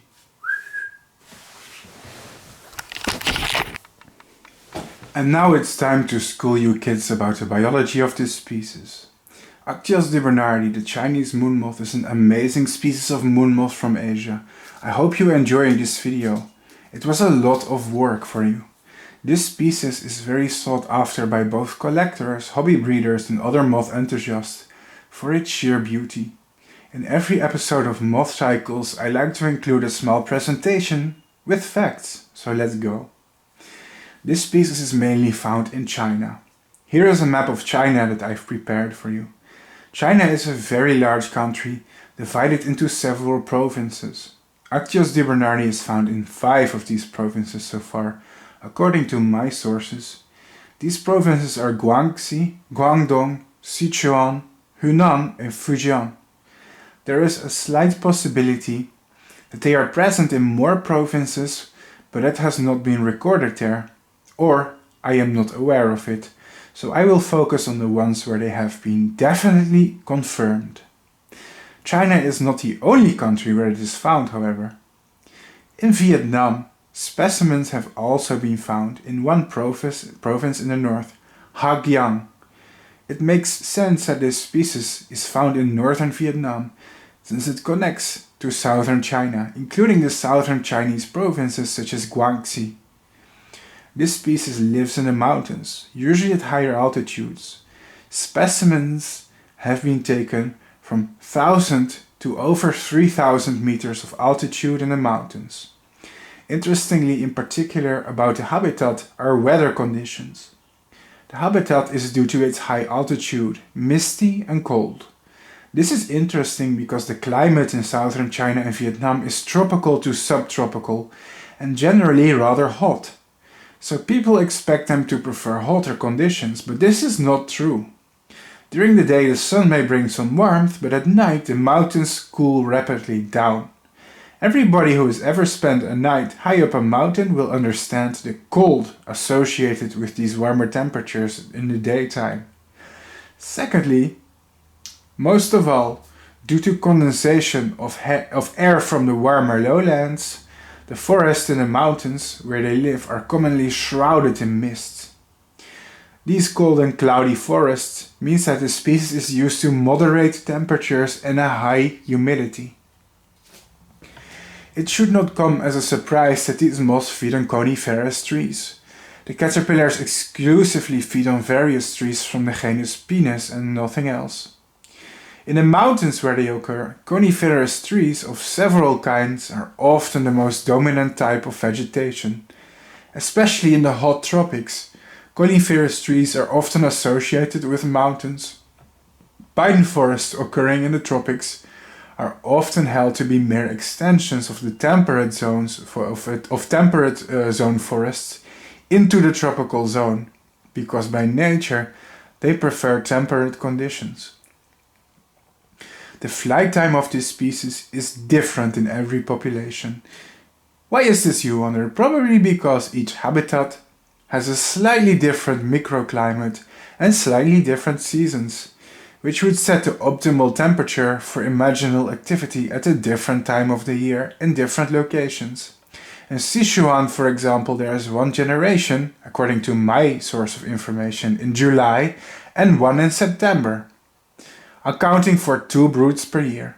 But in the Nanling Natural Reserve in China, there is 1 brood from March to April and later one in July to August. Generally speaking, it seems that there are 2 broods per year, and the cocoons of the second brood appear to overwinter until next spring. The habitat of this species is subtropical, which means it is near tropical due to its proximity to the equator, but not entirely tropical. In fact, there is a spring, a summer and a winter in the habitat of Actias dubernardi, although the seasons are a bit less pronounced. Winter is colder, and it is during winter that this species hibernates in the forms of cocoons. The cocoons are able to resist colder temperatures when they are in diapause, although it's recommended to overwinter them frost-free. In captivity they have been raised on pinus or pine tree, abies or fir tree, and larix or larch tree. These are 3 genera of coniferous trees they can develop on from egg to moth, although even more types have been used than these. Personally, I always raise them on Pinus sylvestris or Scots pine. For those who are curious about the wild houseplant of this species, though they can most likely feed on different kinds of pine trees, I have had many reports of them flying in forests where Pinus masoniana or Chinese red pine is very prevalent.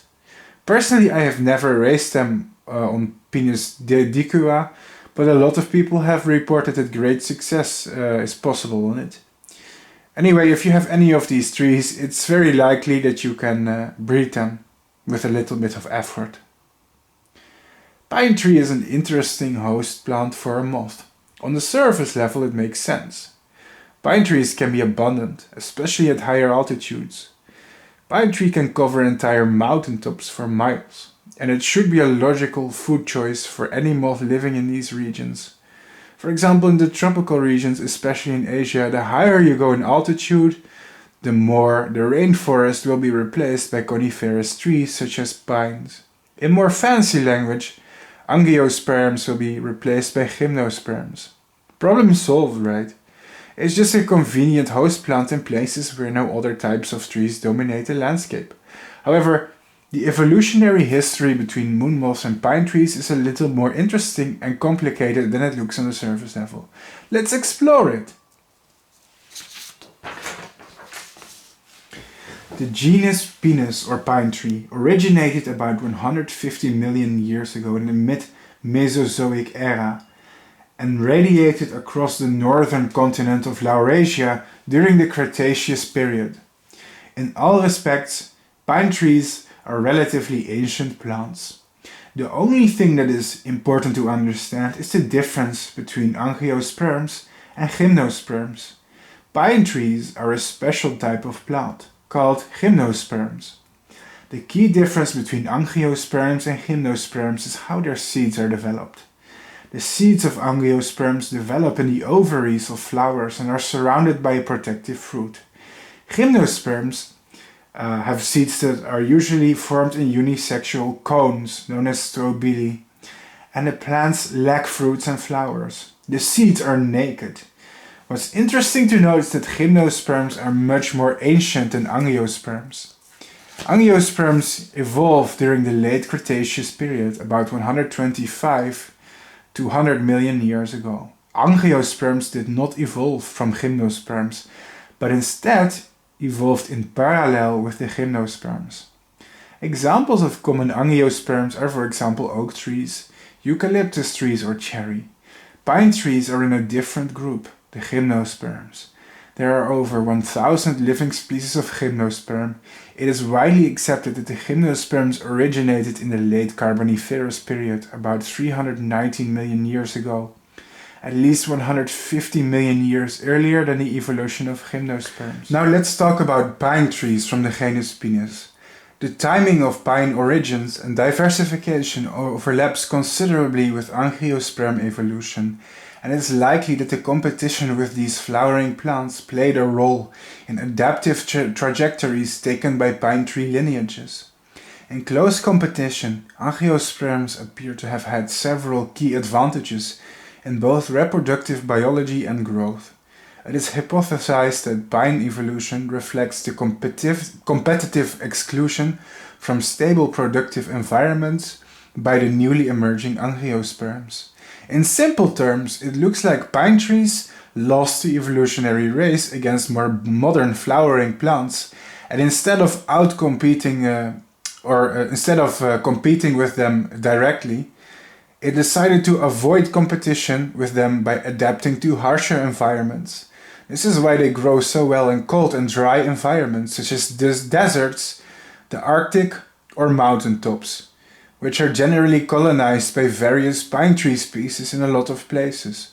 Most species in the pine tree lineage have radiated into either alpine or desertic environments where growing seasons are relatively short and persistence is challenged by extreme cold or heat.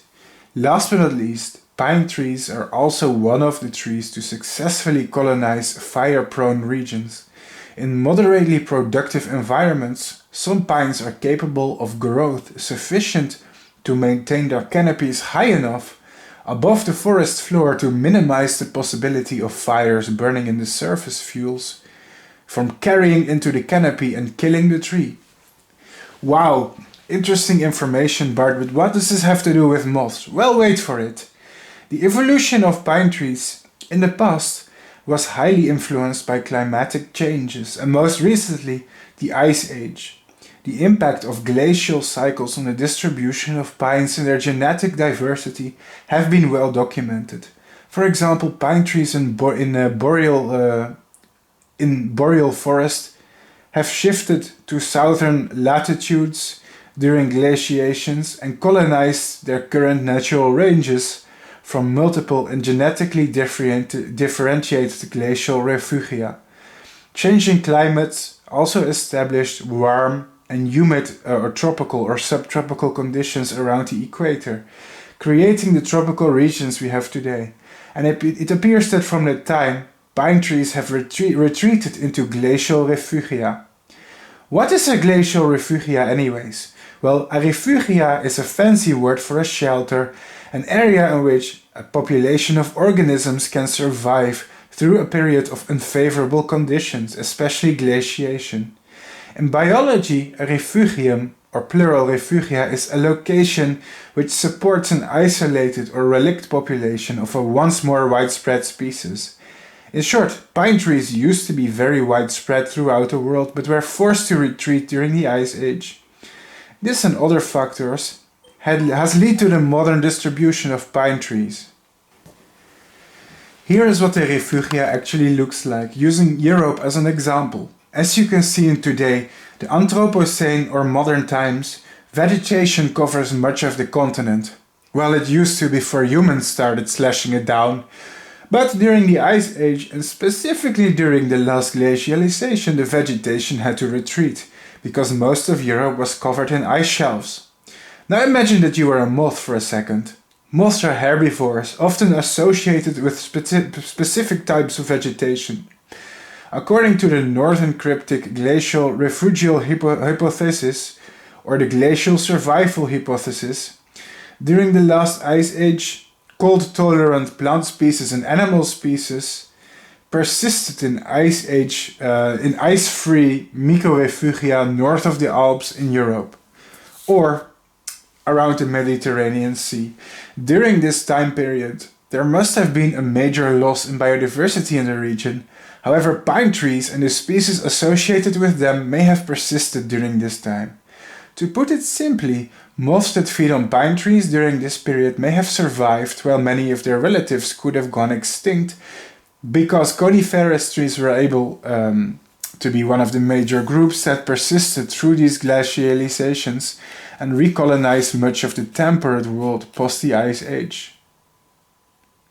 Here we have one of the most primitive lineages of moon moths that persist today. This is the Spanish moon moth, Gaelsia isabella, a rare and also protected species in the countries where it flies. To the right we see a simple phylogenetic tree that represents the evolution of modern moon moth species. What's interesting is that the Spanish moon moth, which is in the genus Gaelsia and not Actias, is one of the most primitive moon moth species today. Please notice that the genus Actias did not evolve from the genus Gaelsia. Then you are reading the chart wrong if you thought that. It is rather that the genus Gaelsia and the genus Actias both share one common ancestor. In short, the undefined ancestors of modern moon moths, later in their evolution, have split into two lineages, one of which would become the modern Actias and one of them would become the Gaelsia lineage. The Gaelsia isabella, the Spanish moon moth, is another pine feeder. The caterpillars feed on several pine trees, the genus Pinus, in the European mountains of the Alps and the Pyrenees. This is an important clue to remember.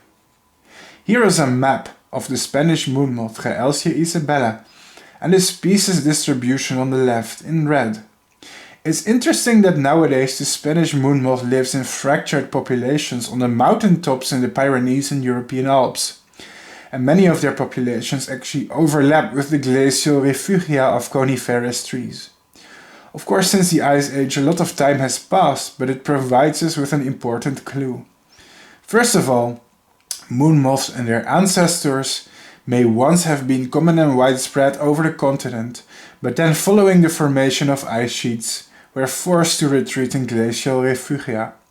The Spanish moon moth is considered to be a relict species from the Ice Age and beyond, coming from a primitive lineage of moths that perhaps once widespread were forced to retreat or face extinction. During this critical event, combined with the glacial survival hypothesis, there is an indication that feeding on coniferous trees is an ancestral trait of moon moths. Perhaps the unspecified ancestors of moon moths, which could have been herbivores on a broader range of trees and plants, at least in the temperate areas of the world, may have experienced a bottleneck effect when their houseplant options were narrowed down. Here is a map of glacial refugia that provided shelter for many species during the last glacialization event. Well, maybe retreat is better word to use than shelter. The green area, particularly in Asia here, is interesting.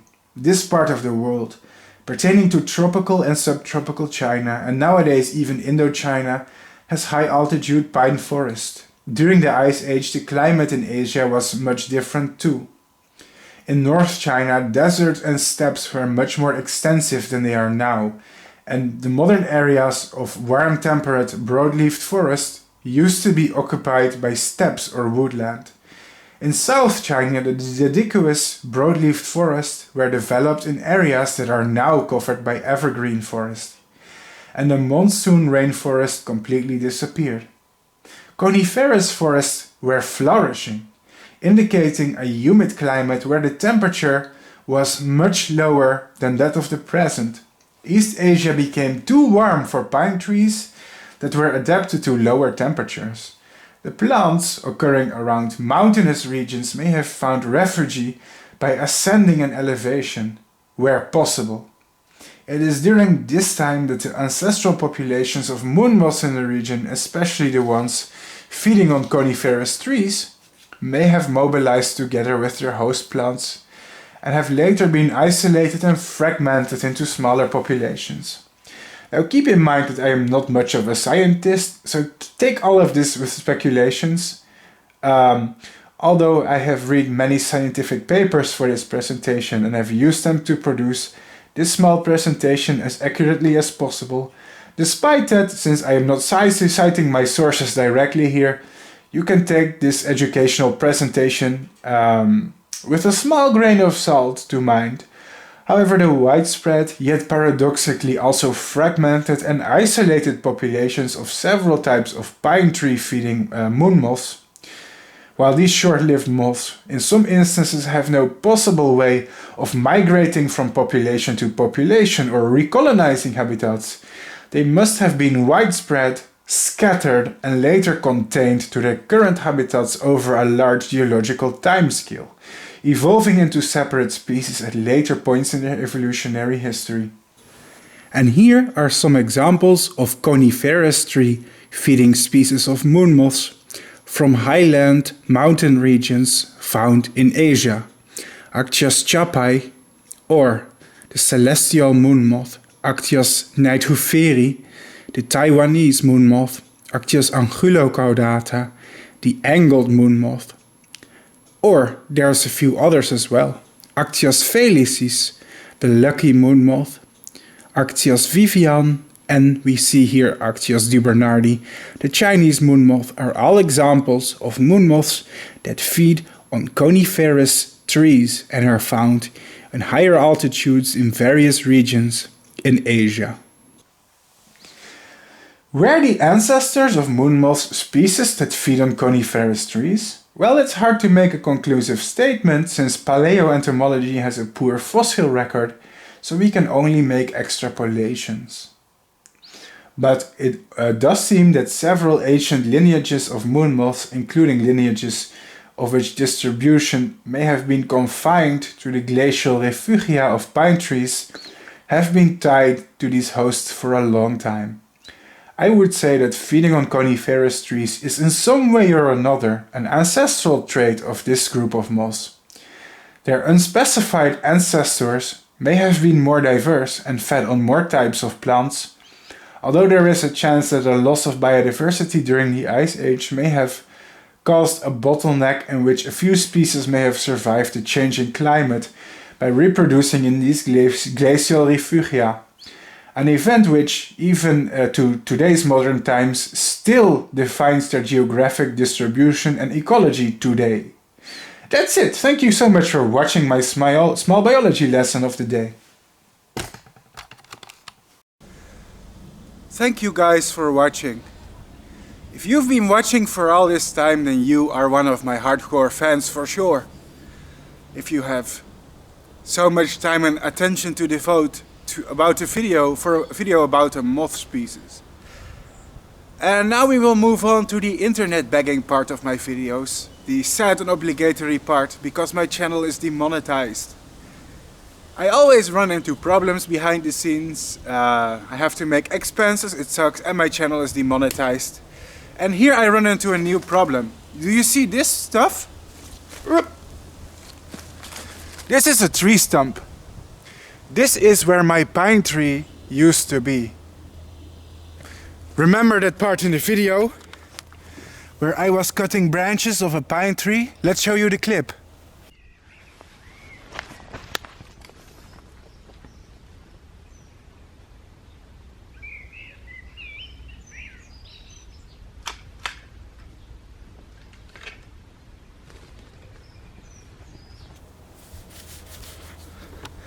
Yes, that is this pine tree now. My parents had to cut it down. I guess here are some of the last leftovers or evidence that a giant pine tree ever stood here. I am very sad. The reason is because the tree was growing too close to the house. It was tilting a little bit towards the house. And my parents, well, they thought it was dangerous because the tree could fall down on top of our house, which would be bad news. But now I don't have a pine tree. That means I cannot breed species like this, or this, or this, or this one anymore, unless I buy a new pine tree. And I did some research. Some saplings are cheap, but they take years to grow. A larger tree that is like 1 or 2 meters, which is kind of smallish, is already around a lot of cash.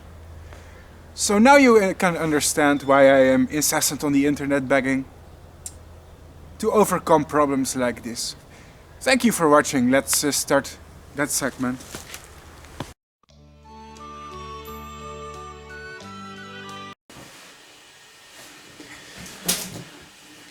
Ladies and gentlemen, thank you for watching my show. Thank you for watching this video.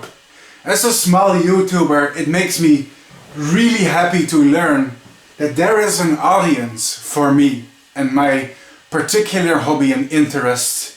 YouTube has changed my life, and this is one of the only big channels that promotes my favorite animals, moths.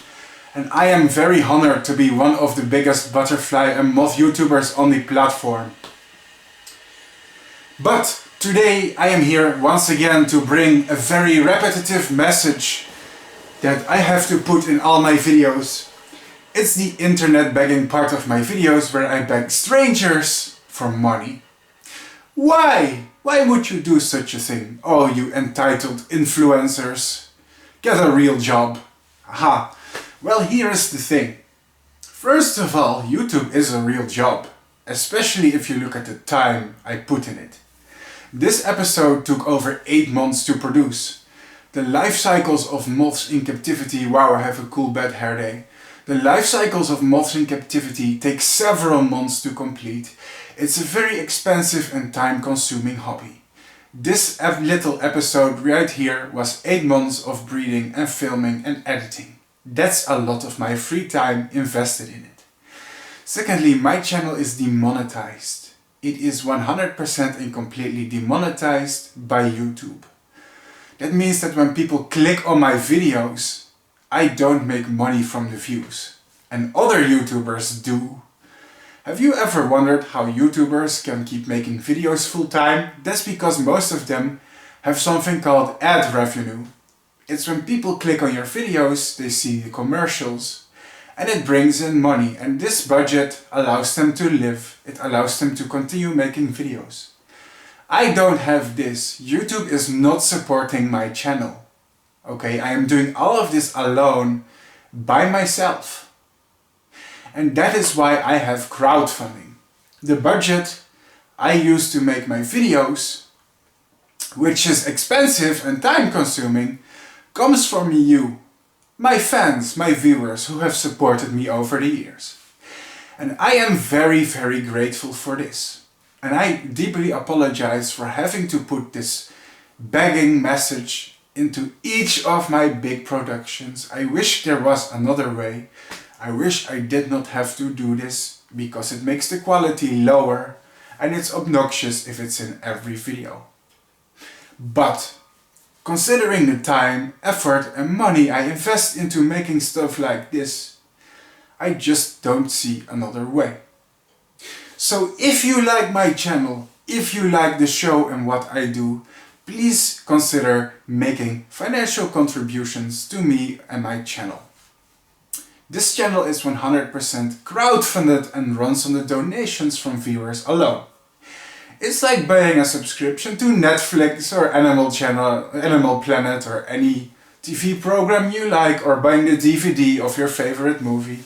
If you like to watch my channel, contributing to it is just like that. You like to see the show, you would like to see it continue in the future, and helping out a small, lonely creator like me, who films moths, a unique subject, and there's not many other channels who make videos about them. If you want to support my channel, there's several options available, and I'm going to show you some of them right now. The first one is Patreon. What is Patreon? Patreon is a crowdfunding platform where you can buy a subscription, a monthly subscription. Now, what does this cost? Aha, this is the brilliant part of Patreon. You can choose what it will cost you. You can choose $1, $2, $3, $5, whatever amount you like, and it will be billed monthly as a subscription to my channel. Now, the people who support my Patreon, they can get some special benefits. Sometimes we have special events like FHQ videos, like the one where I interviewed my mother, and patrons could ask her questions that I was answering. The point of Patreon is supporting your favorite creator, artist, scientist, whatever it is. Many people have Patreon nowadays, especially artists, YouTubers, and people who are in the entertainment business, like I am, because YouTube is entertainment. Patreon is my major way of crowdfunding me, and if you like the show, consider becoming part of my Patreon. Sometimes people on my Patreon will get to see my videos earlier than other people do, like an early release, which is a small reward for you funding me. Second of all, we have PayPal. PayPal is an electronic payment platform, and my channel has a special link. You can make a direct contribution to my show through PayPal. I will put a link in the description of this video.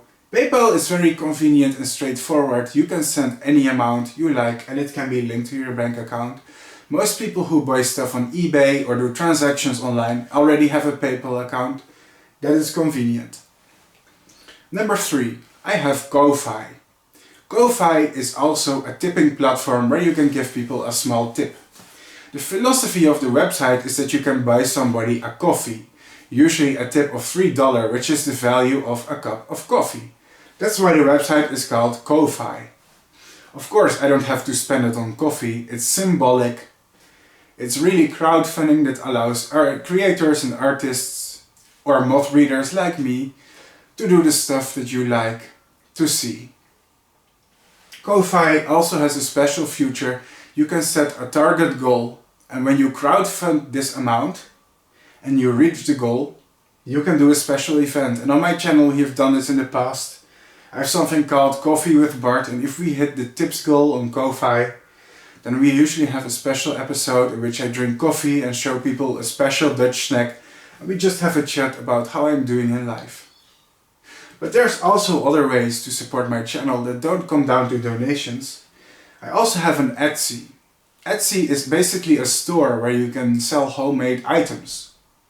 And from time to time I sell homemade items there, such as postcards, calendars, stuff like that. Usually with my own designs, featured my own pictures of the moths that you can see on my channel. This is not really like a donation because you are buying directly from me, and in return I ship an item to your address, such as moth themed postcards, books, calendars and stuff like that.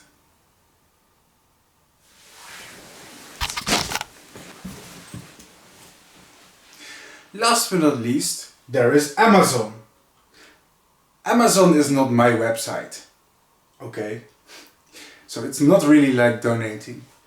But I have something called an affiliate store. On Amazon you can make your own custom store and you can recommend items to people. And I make recommendations, for example, what cameras to use for YouTube, what books you should buy to learn about butterflies and moths. And if you go to my Amazon storefront and you order the book, you are not donating to me. You are buying it from Amazon. They are profiting, it's not a donation, but it does come with commission. Usually this is like 2%, 3% commission. But when you order a book that you were going to buy anyways about butterflies or moths on Amazon and you do it through my store, and let's say you order for like $300 worth of stuff, then I get like $3 out of it. It's not much. But it helps, especially if a lot of people do it, and if it's stuff that you are planning to buy anyways. On Amazon I recommend some types of cages, cameras, breeding equipment, breeding boxes, that the same ones I use in my videos sometimes, so you can copy my setup, you can order them online. Amazon profits and I get a few cents in return. Yay, it's better than nothing. Last but not least we have LiberaPay. This is also a donation platform that can use credit card. For those of you who don't want to make a PayPal or bank account, LiberaPay is interesting because it uses a bank account.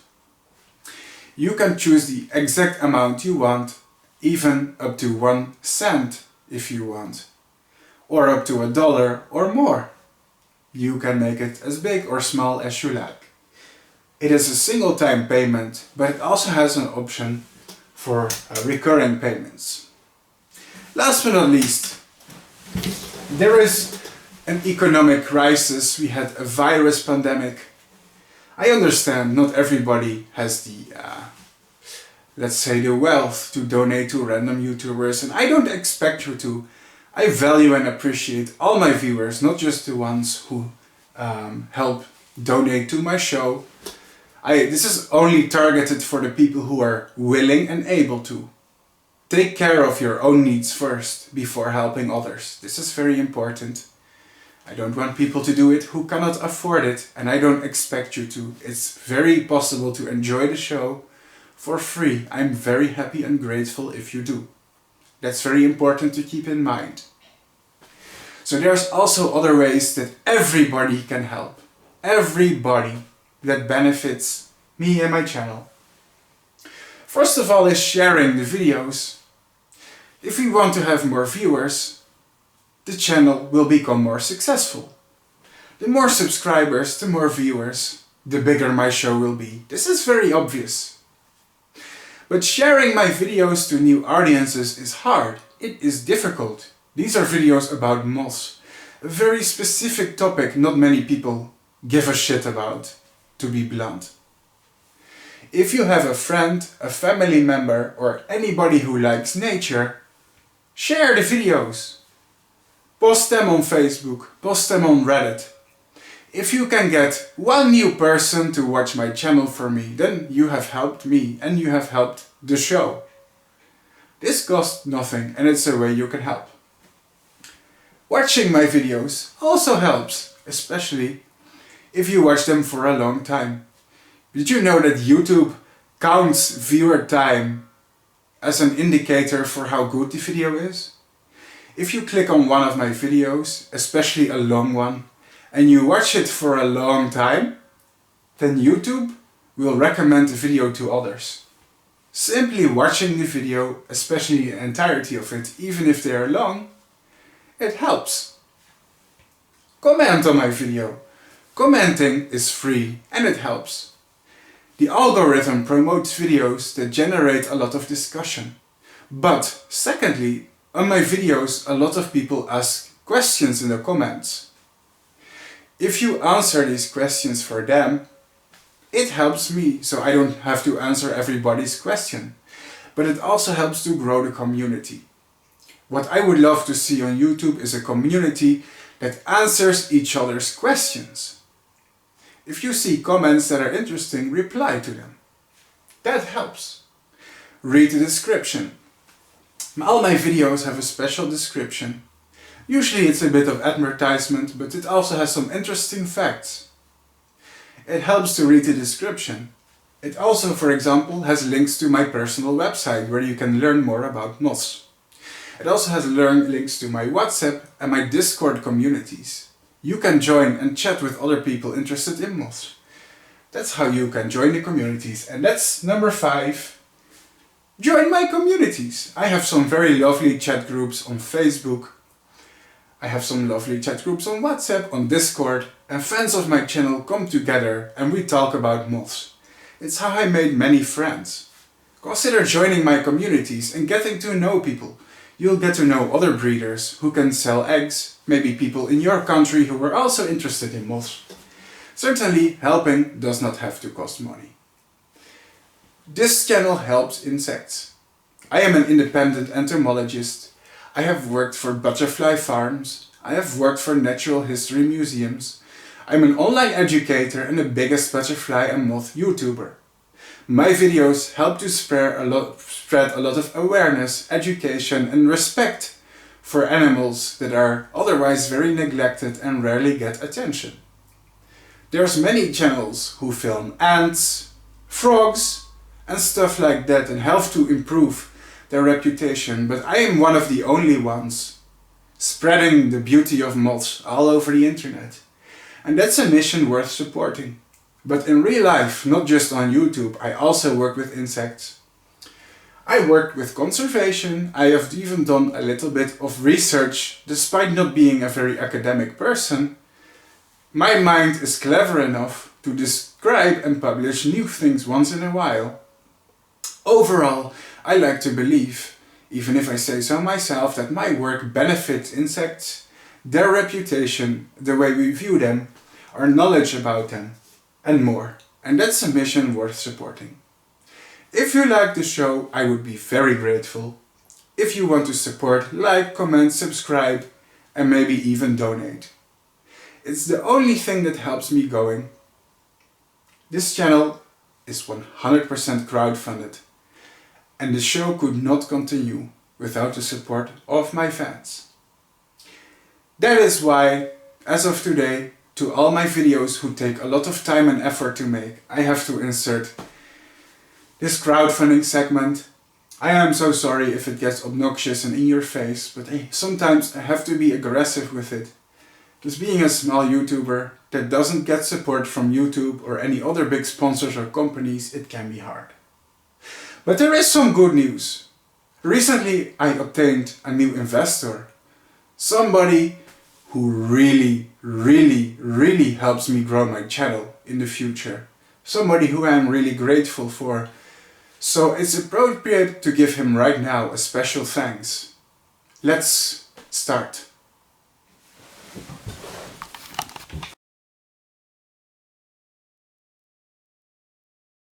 Ladies and gentlemen, wait, before we continue the show, we have something to celebrate, and we have a little bit of a celebration. Why? That's because my sponsor has found one very serious investor. That's right.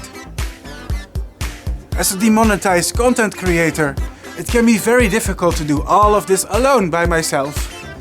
I am very generous to all the people who contributed to my channel over the last few years, but the level of investment I have recently gotten is beyond anything I received so far.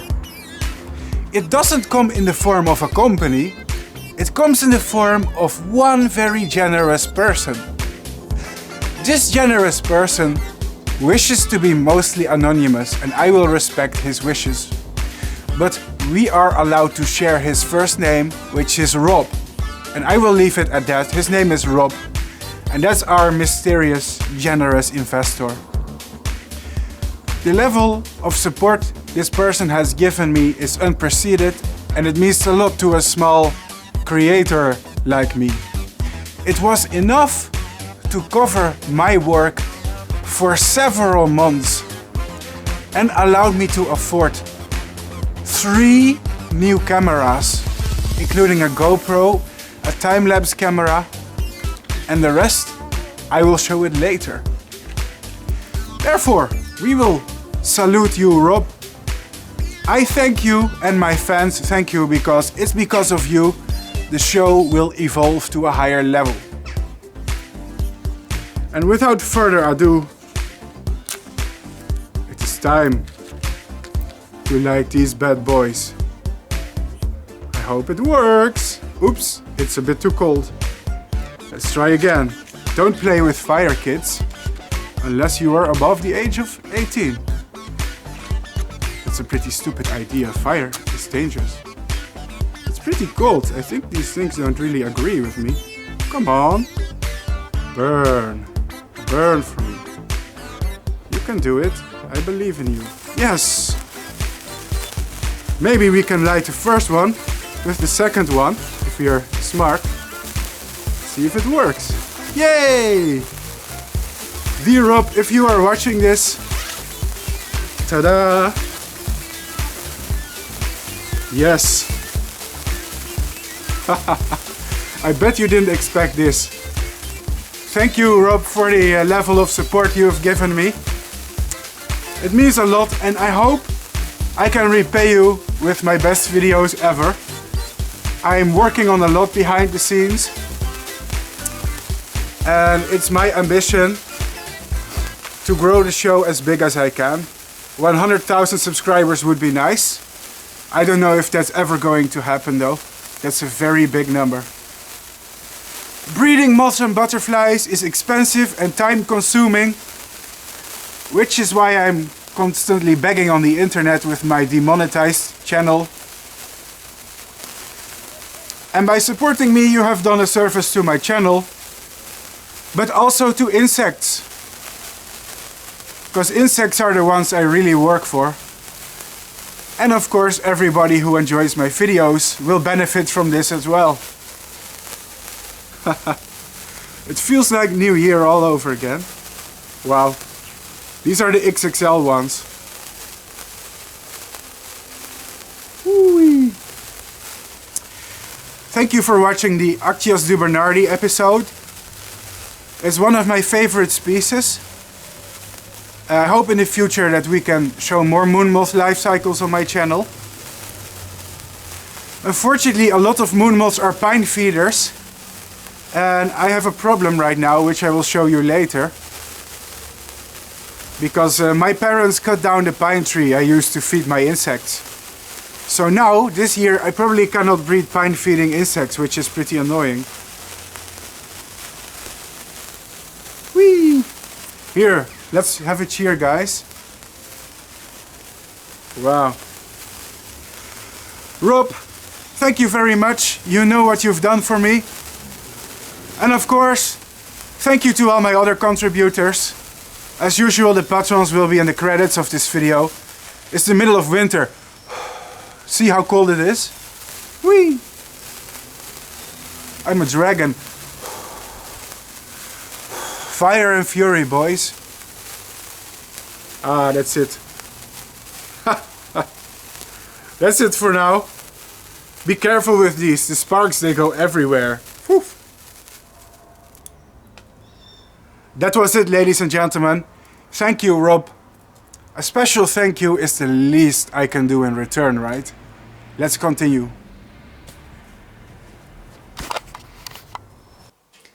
This episode, despite being made public months later, was edited and uploaded to YouTube in January 2021 because I often prefer to edit my videos in advance. Therefore, I can thank my patrons in the credits as of January 2021.